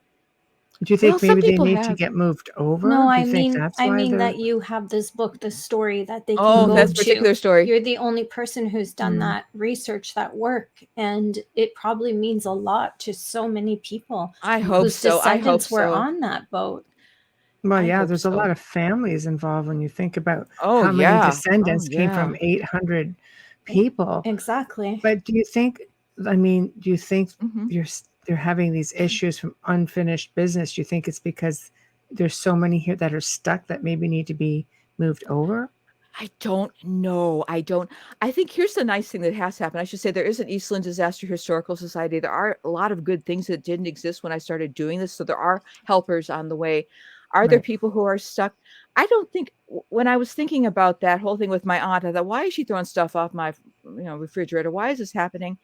I think not so much stuck. I think it was a choice to want to Right. be heard, to want to have that story told. I think honestly, I'm not an expert on dying because the closest thing I came was that car accident. I don't remember much of it. But I think people have unfinished business, let's put it that way, that Sure. kind of continued with me. In other words, I think it's the same DNA, hmm same talent, same family. So I think in a sense, she's outside of me. They're outside of you, Michelle, mm Amelia, but they're also inside providing the mm. guidance. So it's like, are they really stuck? I don't think so. And maybe the ones that are in that condition, maybe there's something more to it. I don't know. But for my Well, immediate sudden death family, sometimes leaves people I confused. I They know. bounce Yeah, out of their that's it. body. They don't understand A lot of Yes. children too. Yes, the Yeah, children. I A lot just of exactly. don't know children are stuck because they don't understand what's happened, and what's happened to they're them. still in the same loop, the still same time, Oh gosh. Do you think so it's Yeah. they an don't imprint know. or is it a real thing or do you think I It mean a could real be a thing? It's replay. It could be an imprint, that's but what I meant because I don't know enough about that. I know of it well, because I've read it, but I just don't know enough about it. But hey, I'm open, It's like I want to ask that question now after well, we depart. I want to ask that question of them. think I just of don't know. think of the amount of energy that gets released Mhm. for a spirit to leave the body times Okay. 800 in one spot. Okay. So you're going to Oh, feel okay. Okay. When you put it quite that an way. impact for just for the living going to visit this place. Are going to go, oh my gosh, And the imprint of the Mhm. But people, the witnesses on the sure, shorelines and the but bridges that had to watch that, the trauma is probably Good still point. there. Good, good. Good even if point. half of them were not Mhm. aware, that's still like, let's say hypothetically 400 people. That could be just like, help us, we're here. We want to finish this. Um, We want to move forward. We want to you could just be food for right. thought. Just No, food this for is thought. good because it makes me in Oprah's studio, they would say her workers and she would hear things, by the way. So you're talking about that. And I do have to say, Michelle, you're making me think of something that I forgot when I went to it wasn't the disaster site, it wasn't even the grave. When I went to my great grandmother's home and the home where Martha left that day, that's where I felt things. That's where I felt the touches. And the woman who was doing the photography for the house, she said, I feel like somebody's touching me here. What the hell's going on? I said, I don't know. So there seemed to be something. I said, maybe they're still going on and walking through us. I don't know. Well, So there seem to be certain places, and it's not the places. mm, Sometimes I think I watch too many movies and stuff, but it's not the places where I think you think Hollywood would put them. It's the places where they choose to be. And the way mhm. they choose to act is not the way that I might have heard. They choose to act the way they act. And it's like, it's up to me to kind of go, whoa, okay, this is what you're doing. So I have more questions now than I ever did. Thank Well, you. I like Oh, Dolly says it's her good. grandfather was telling stories about that boat. It's, yeah. Wow. And she wrote, I now realize he It's was true, being Dolly. truthful. Sailors sometimes spin yarns. Thank you. Oh yeah, there was truth. And there's a really so they nice, were if you on go the to the boat. they were on the boat, if they were outside the boat. The Chicago Public TV has a documentary that's really well done. I was watching it again before to talk with you guys. It's hard to watch, but it's Mm, beautiful about the Eastland disaster. So you can watch the reenactment, which is really something to see, and the voices mhm. of the people, the descendants. And so it's coming. And there was also 100-year-old footage that was found in Amsterdam of the actual rescue that was like only a In couple minutes ago. Amsterdam. Figure In that one out. Amsterdam, I Yeah. don't know I'm guessing Amazing. somebody's family or someone who guess. witnessed went back and it stayed there. maybe they don't know Yeah. how it got there, but If they there just were found it. stories on that boat that he was seeing when this boat was refitted, you still have people on that boat. Oh boy. Oh golly. Whew. That's Well, usually the way it happens. I remember the first time I heard about it, it was Really? on a paranormal show that I was actually a guest on, not Wow. hosting at the time. And there was an investigator who talked about it because he lives in Illinois and said how many spirits are still there and Wow. that the activity is phenomenal and great. But I also believe that it's the people who watched it happen as well. That energy, yes, it may be residual, absolutely. it may be on loop, but it has to be there because I had the same experience when we were talking about 9/11 yesterday, the Oh yeah. Oh yeah. Twin Towers Oh, yeah. Memorial, not the actual thing that Yeah. happened. So YouTube don't pull. Okay. But how the energy can be felt for blocks and blocks. It's not just there, Wow. but it's not Wow. necessarily the energy of It's a those big who loss passed. of life all at one Yeah. time. It's an That imprint in makes sense. time. Well, that and then the people rushing away, like you have all those people that were running away from there. Away. So that just goes, the whole angst, the downtown anxiety, the Manhattan feels Yes. heavy. I think you're onto something. In fact, I know you're onto something. You're getting me thinking again. All right. Well, I I like can it. I can see it because I am a medium, so I can see this happening. Oh, It's not just a awesome. feeling, but it's crazy. Dolly says he was missing half of his right pointer finger. He said Oh, the poor boat baby. wreck. The boat took it. Took it. Sorry. Yeah. Oh, so sorry. That's another. There were so many brave people that day too. That's the other ones. There were so many heroes and Yeah. heroines and just incredible. The best and the worst of humanity came forth that day.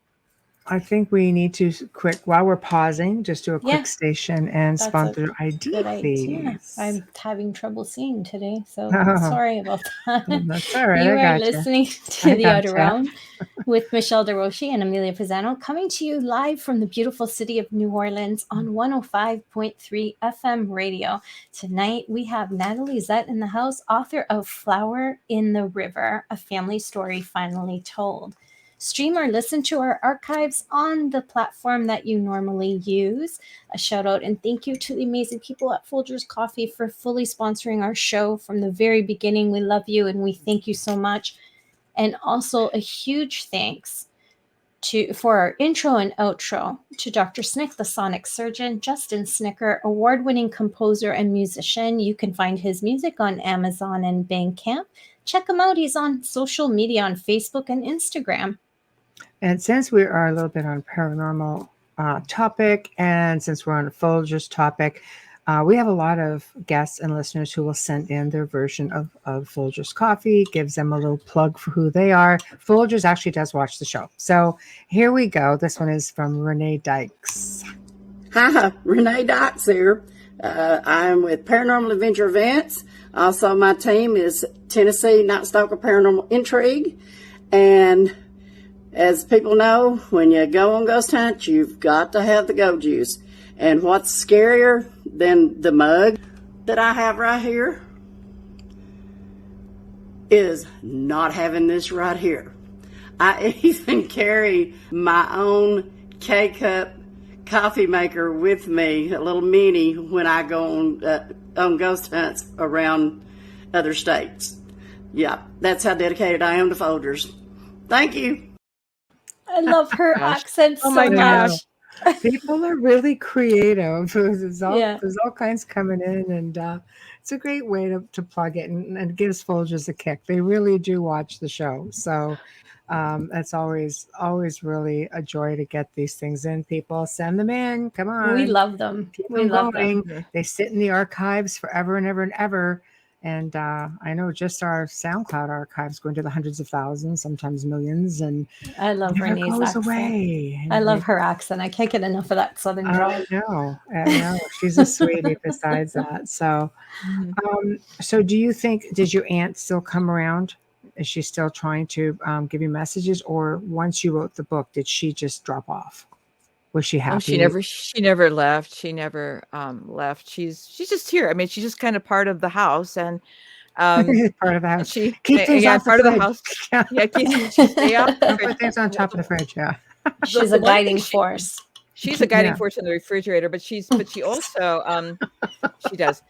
We did a brass rubbing from the gravestone. You know what those are. You just go in there, you take a crayon, and we mounted it and made big. It's just gorgeous. It's in our hall. And we were looking at it the one day and we thought, oh, wish we would have pressed in harder to make it darker, because it's kind of light looking at it. And as we were watching it, it got darker and darker and darker. And I said, She I think heard she's you. coloring it in. So she colors. If I would have drank that, I would have spit it out. Use your Folgers now, young lady. So anyway, That's it. so there you go. So That's she it, does exactly. that. We She spit hangs the out. Folgers out now. Don't spit the Folgers out. Don't tell them. It's a good way to use yourself a sponsor. I'm just saying, Put it out normal on people would be looking at international that radio. going, what the F? You're like, oh, I know. that's really cool. Thank you. Anyways, Did you say Oh. thank you? oh, thank you. Yes, thank you. So that's, and she hangs. I think that they never. I mean, she's in me. So does she ever leave? Well, no. She's the DNA. We are sharing the same blood, Mhm. and I think with all of us, like your French folks, I have some French folks too, by the way, and so I think that they're always with us, and it's just but I don't feel the drama because I think it's integrated. I think after the drama comes the integration. But again, there was an uptick. I think when somebody comes around who's doesn't have our best interest at heart, then there seems like a lot of activity. And again, the scrambling messages and things like that. And she offers, I suppose, protection where, Yeah. we don't, Well, I don't it's necessarily want to family. see it. Yeah. She's finally with Absolutely. family, Mhm. and she didn't have a really long go at it. Let's face it. She didn't have a right? long go at it. So she continues. And now she's basically mastered her throwing skills. So it's just like person better not try to do anything. So Throwing skills. boom. Anyway, so like thinking of Piper on Charm. Her Anyway, energy. She I knows think how it to would be the how to- receiving she's end of that. mastered her energy. Yeah. Yeah. so I think You they're with know. us, and my mom is with me. I'm really aware since she's died. She's only been dead a few months. I mean, that's so Oh my fresh. gosh, I'm so sorry. Thank you. And I think that again, I'm so glad she got to hold the book and everything. But again, she died in late January, and only now am I able to really feel the grief. And I'll tell you, it's like getting hit on the head again. It feels dreadful. 2022, the family in Ukraine, what's happening, my mom, it's just like, yeah. But I also feel as we go into this, I like to feel all the emotions. I am Eastern European. After all, we have all the emotions. Mostly we're just, but we know sadness like nobody else. And it's just like we feel it and embrace it, because it's also part of who we are, and it creates that spectrum that I think that as a writer, as a performer, I have to draw upon. So I'd have to say I was so glad to help heal that matrilineal line by giving her stories like, Mom, this is the missing piece of your ancestral pie that you didn't have as a little girl. And had you had your mother, I think it would have been a different life for all of us, but you didn't. And thanks in large part to the Eastland that there was so much loss for us. So I gave it back to her before she passed. And I think that's the best, in a sense, it's like, okay, I can relax now, but I really can't, because it seems like there's more, being asked of me. She's with you though. She knows everything. She does. Yeah. Yeah, she And does. she's probably the one guiding you through to the next step. She's getting me through. And yesterday I got a reminder to call Mom. It was from the old days when I would call her in the hospice. It's like, it was yesterday. I thought, okay, I'd like to, but I felt like she was still there, can. Yeah. Oh yeah. Yeah. Yeah, for sure. Absolutely. You still can. Has anybody put up any kind of a memorial to this disaster area? There is a memorial? Oh yeah. Oh, wonderful. There was one that was stolen, and now there's a new plaque. Who There's the hell a would lot. do something like that? The same people that take headstones out. I guess Gewalt. so. I don't know. I don't know. Michigan people. I don't know. They're just. They put up another plaque, and again, there's the Eastland Disaster Historical Society out of Chicago, the Newberry Library. It's getting a lot more recognition than it did a quarter of a century ago when we first discovered it. And there's been a few books written. I think mine is the only one that's kind of brings up the paranormal topic of it, I think. Mhm. So there's, and I'm really glad. I mean, anybody that writes anything about this and brings attention to it, great. I hope at some point, hopefully I can release my audio book before the end of the year, provided I can get all the sound according to Amazon's specifications. But I think that will help too, because I I like to know. listen to audio. I really do. And a Mhm. lot of people don't like reading. So I think that will help. So anything that I can do to push it forward. And I think recognizing too that this is just, the next chapter. She gave me so much, but she's also allowed me to touch other lives. I got to meet you guys for one thing, and I think it's Absolutely. awesome. I wouldn't be I talking love to you you. were Thank it not you. for her, Thank and you. Yeah. I'd be Yeah, we denying feel the You're myself. same. We amazing. feel the same. I Yes. feel the same. It's just good people, and I think of the adventures she's given me that she could never have, and my Mhm. grandmother could never have. So I think, in a sense, I feel like I'm just running and doing. There's a prayer from Reformed Judaism about we honor our dead the best by carrying out the wishes and the acts, the intentions that they would have carried out Mm. had they continued onward. And that's how it's part of the Kaddish. But I Mm. feel that. I feel like I continue, and when I'm gone, it's like, yeah, you take this mess, run with it. I don't want you. So I already Well, know who's going to get you'll it. be there one day, you know, Yes. um, Yes. and Hmm. hopefully, your people, your descendants are Hmm. going to watch for the signs because, They'll clearly be more you know what they're all open-minded. about. Yeah, just could Yeah, throw we've things off already the warned fridge. them. Yes. It's Yes. like off we go, top of the fridge. That's it. Exactly, I That will was throw Aunt things. Natalie. That's Yeah, there you she is know. again. I Food, know. yes, and She had a oh, fridge thing. I know, Right, leave your telekinetic, mark. yeah, Yes, it's like, tell them why in the advance. fridge? Yeah, and I That's mean, I it. had a hard enough time keeping clean, and then I thought, "Oh, don't mess it up, it's already a mess," so That's neatness it. is not my thing. Yeah, You exactly, just let so them know. If you got an issue at the top of the yep. fridge, it's going to be me. Yeah, So, it's not Marie Kondo coming to visit, so there you go. Anyway, right. You should just so come yes. back and go after all the OCD relatives. Oh, don't Amelia, offline, that's an Oh, offline that could topic, be yes. fun. That That's could some be very fun. special Oh, it's people that something I'm planning on doing with a few. oh, me too. I've got a couple in mind. They're just like, you wait, you wait. Oh my If I don't gosh. write an article to shut you down, I will come back and haunt you. So anyway, yes, indeed. Oh well, just kidding. No, I'm not. Anyway, but it No. No. just, but it does. Sorry, not I'm sorry. quite open Yeah, about it sorry, not now. sorry. Well, sometimes, Yeah, sometimes I think that we have to speak for those who can no longer speak and I stand agree. up for those who Absolutely. cannot stand up for themselves and who are, yeah. Mm, And I think that that's one the other sealed order I've come in this life with too is to, just bring some things to attention. Long before this, I was writing things that were just helping shut mm, down certain things that should not have gone on. So yeah, mhm. so it used to be So, a thing. you considering writing another book, maybe? I like the whole Well, I hope. haunted genealogist thing. I think that's I don't even know if that's actually been done. When you were Well, it saying that has, but genealogists yeah, have these yeah, it has. experiences, I think that would be really wonderful to talk about because I I think when you might. do start Mhm. digging and you do start, Things happen. researching and they Hmm. want you to know, Hmm. why not? Hmm. Yeah, I think that's a possibility. I think, Mr. Jones has done such a good job with that already, but because it's kind of like a series of anecdotes, it's not really a book. I think when you tell a story, it can be interesting. The thing that happened to me accidentally was I started to get involved with, of all things, like what happens, how do you become a good ancestor?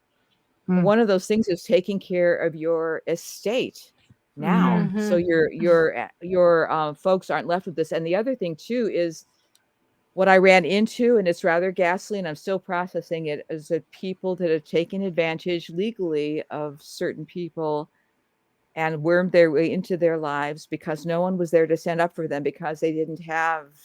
mm, I have this justice thing too going, by the way, guys. So when I saw this happen, I thought, oh my gosh, it's too late for this individual. But I thought, you know what?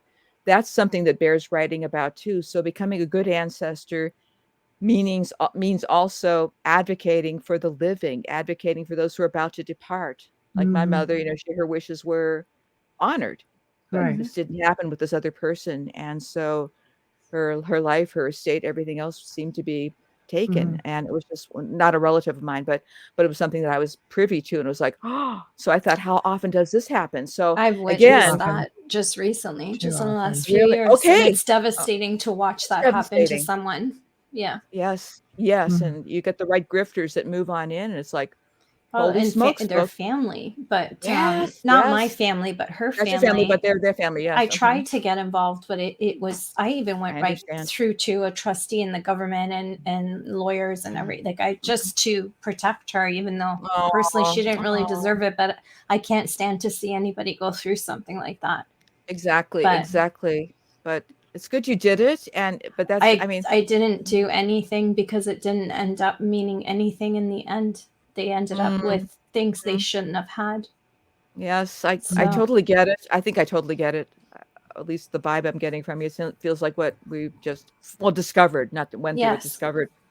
Mm. And so that's one of those, it's not is, it's not usually something that, it's the justice side of me. The supernatural will always be there. But I also feel like this woman who departed, I thought, guide me. I will try to help you. I will try to get post-death justice for you somehow, and for people that you would have wanted to have it for. So it's taken me down some weird paths that I'd rather not go down. But if the call comes, I'll say, okay, what do you want? Until I'm shut down or until I'm led into a different direction, I'm just going to follow it and do what I need to do. I'm backwards here. Dolly's asking. I'm trying to figure out what the heck you are doing. I'm just. I was seeing trying this to in my- point I'm trying to keep up because we have the this stupid thing, right? camera's I mean, it goes in my backwards. thumb or my hand goes up. It means something. I'm going, okay. So the finger goes up. She's signing. This, and I'm like, what I'm does it pointing to mean? the chat room because it's Okay. to the right, but see, One it's sec. backwards, right? Okay. Because Dolly asked, was she kosher? If she was, it may be the reason why the fridge. No, that side So isn't no. Jewish. So no, no, no. That Okay. we've got Dolly. We have a very mixed family. I've got the Jewish folk. I've got the Orthodox Christian, Roman Catholic, Byzantine Christians, Lutherans. Have I missed anybody? We've got everything in this family. That's unusual family makeup, but Like we a are Heinz everything. 57 of So everything. yeah, so I basically code switch quite a bit depending on where I'm at. It's like I love them. It's like girls, you're all pretty, but I can't choose one religion, so I just kind of choose the all of that stuff and kind of enjoy the Eastern European gods and goddesses. And they're Right. kind of a unstable bunch of people. It's just like my family, so I love them. So yeah, Yes. those are my Yes. those are mine. There's a lot of fun stuff though in that wood pile. Oh yeah, lightning bolt here, lightning bolt there. We're good. Exactly. Exactly. So Now, if Thor, if only Thor really looked like Chris Hemsworth.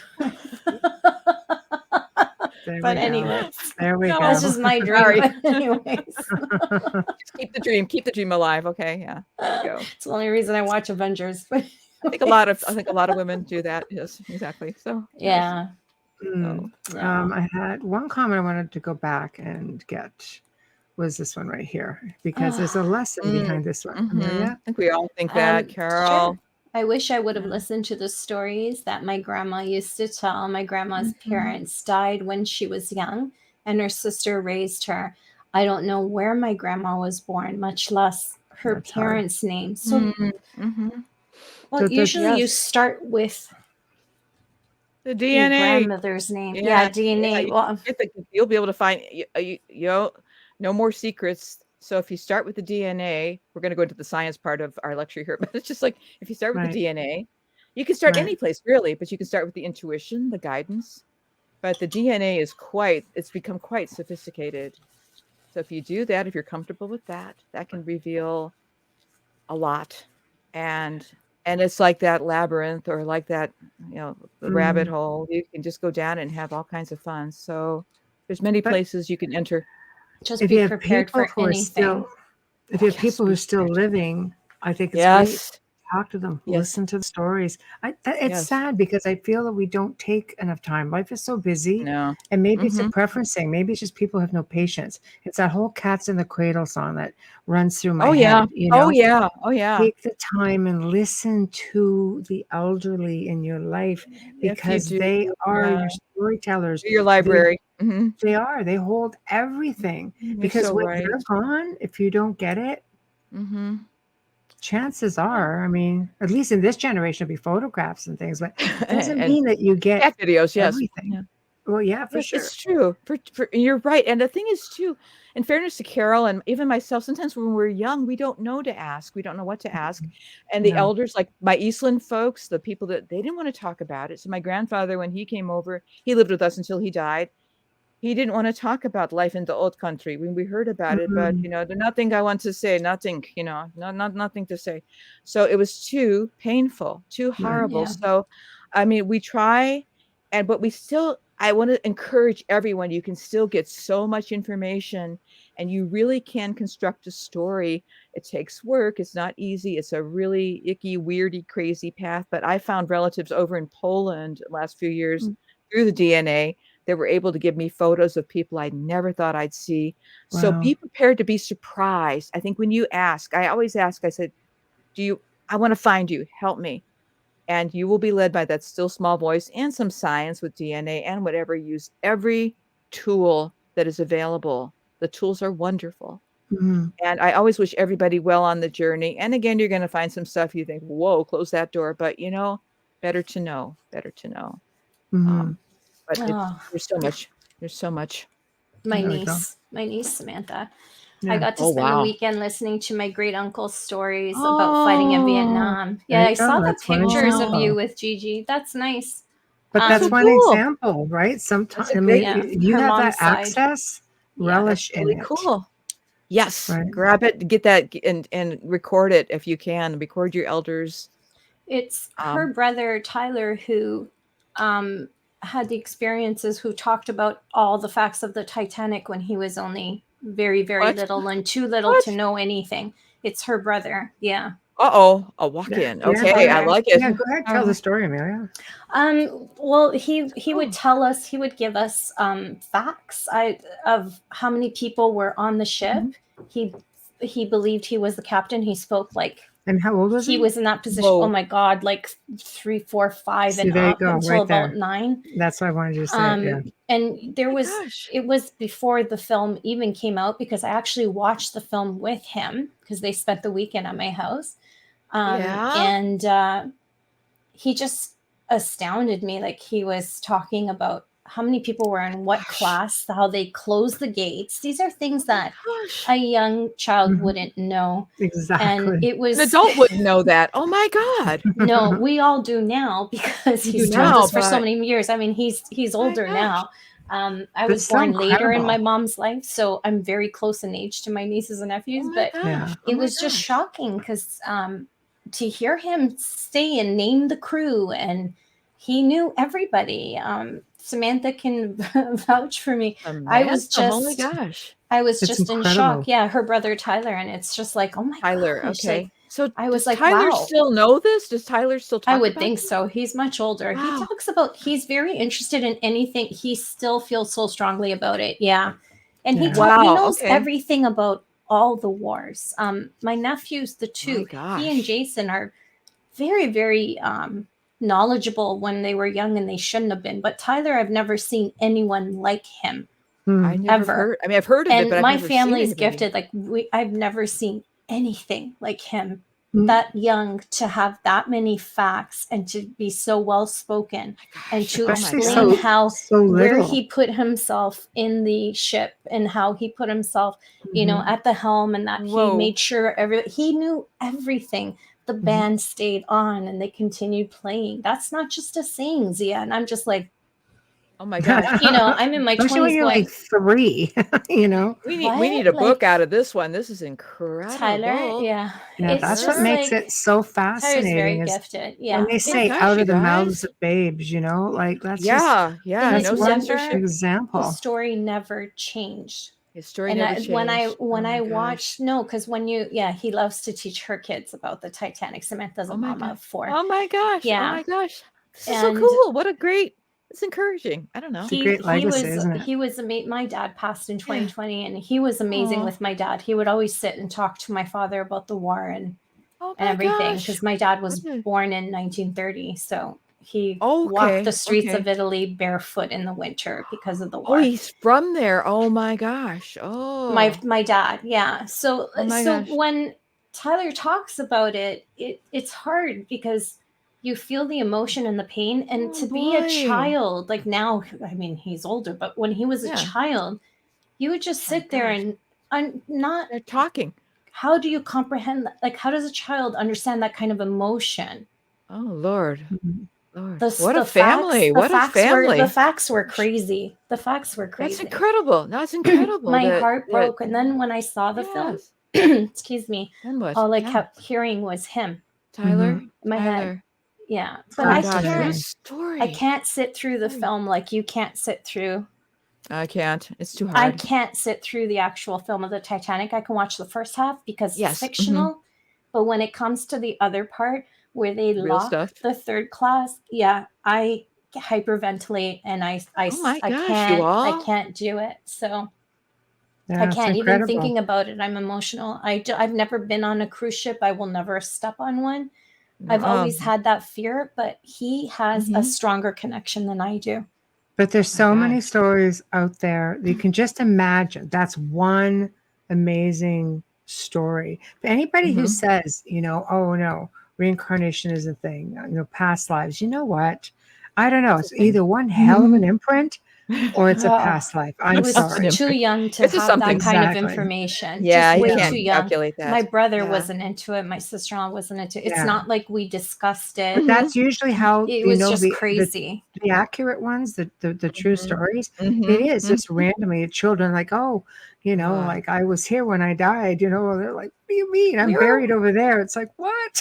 We were watching The Lion King. Like I'll never forget it because it was in the part where they're singing Hakuna Matata and they're dancing, and all of a sudden he's like, "Yeah," and the Titanic and blah blah blah, and I'm like, "What the?" I know what. Yeah. Mary J. Guess. My granddad wrote his memoir about being a POW in Dieppe. I understand, yet I remember being in the trenches of World War I. Body memory. That's that imprinting we were talking about. Oh, is that imprint? Okay, interesting. I'm learning a lot from you all just talking. This is explain my life to me. From you. Thank you very much. I've always been fascinated about that. Well, the listeners in the chat room brings a lot of really interesting comments and questions. But it's we're nearing the end, of the show. We got 10 minutes. I know. It goes by really more quick. Folders. Okay, all right. Dang it. So this is a part of the show where you promote yourself, promote the book, where to find it, your website, where people can find you to reach out or Well, I see you already have it blasted because darn straight the websites. You are for those that are listening in archive, those who are listening, that and I apologize, but it's a very long title because at the time, again, I really didn't think about a short title, but the book title is Flower in the River, and so is the website. So it's www.flowerintheriver.com. And that's all. You can see the backstory. You can see the actual, though it's a fiction book, it's not that fictional. And you can see the actual photos of the folks. You can see the morgue. You can see some of from my personal collection of my aunt who was killed, what a character she was and what she could have been had she lived. And you can see our family homes in Johnstown, and you can just see the whole family history. So it's all there. And the book's soon to be coming out an audio book. Fingers crossed. If the audio gods are good to me, we'll get that. Yeah, I know. Thank you. Okay. I don't shoot that microphone. Challenge. I got my all right, I know you don't. For you too. Not with your hand signals. My toes and my fingers. Yeah. Oh yeah, with those fingers. It's hard to keep up sometimes because you're Italian. But listen, I know. I live with this. Like it's the only. Look what I've got. Then you should know it. There you go. I can't see what your shirt says. I do. Italia. It says. Bravo. Yeah. Okay. Molto piace. Non è possibile, molto piace. So anyway, yes, I do. Yeah. What did you lose your mic? You did. You did? You lost your microphone? Amelia, she's trying. Well, I don't know what she's doing. Baffled? But I have to near us towards the end. So thank you for joining us. And it was really a pleasure. You're just a hoot. You're just delightful. Thank you. Right back at you. No, it's awesome. It's awesome.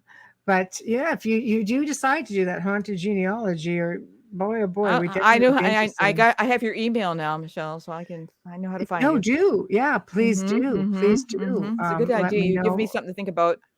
Yeah, absolutely. I'll be in touch anyway. I like to let people sounds know good. just how many That sounds people are actually listening. So, Yes, these people. but just a hand thing again, Yeah. but I can't hear you now. So this is not going to be easy. So, Okay. but thank you. And I will email you probably a little bit later on after everything rolls in.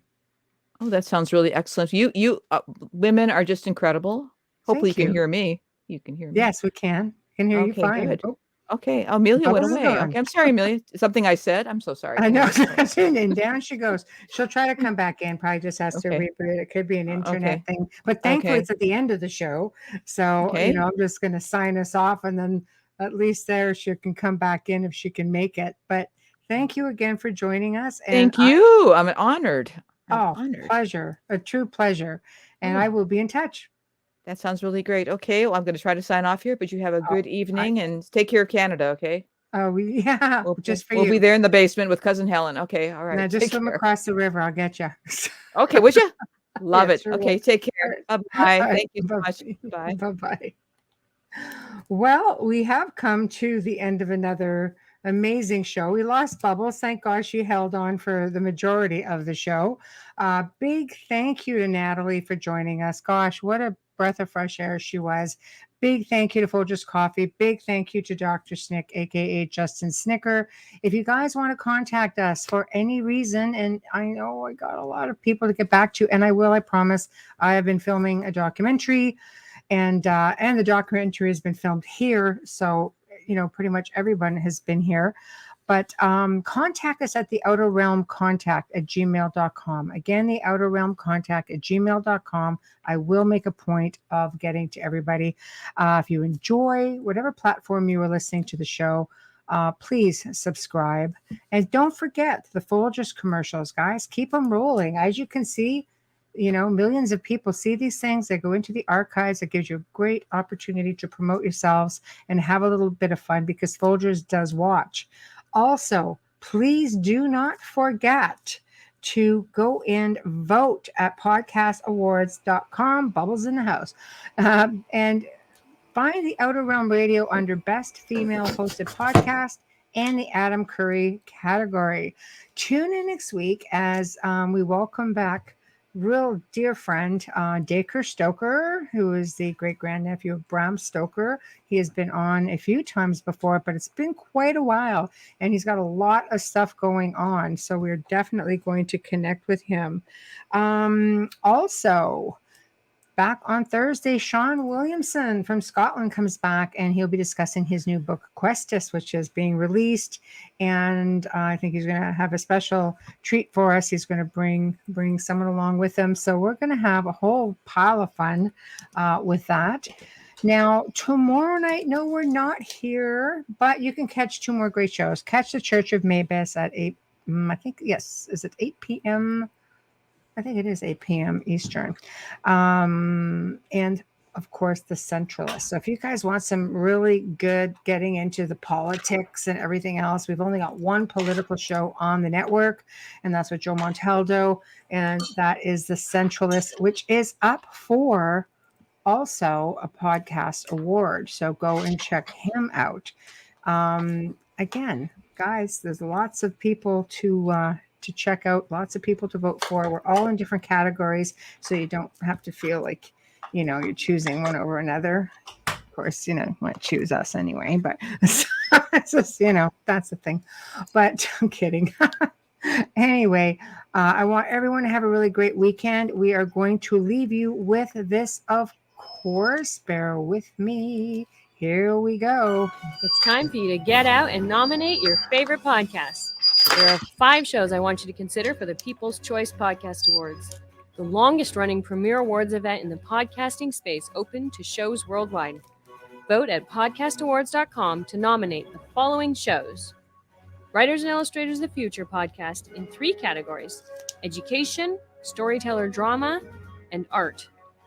This show is based on the world-famous Writers of the Future contest created in 1983 by L. Ron Hubbard and provides advice and tips from contest judges, international best-selling authors, world-class artists, contest winners, and industry professionals for writers and illustrators wanting to take their next step, along with needed inspiration to keep going.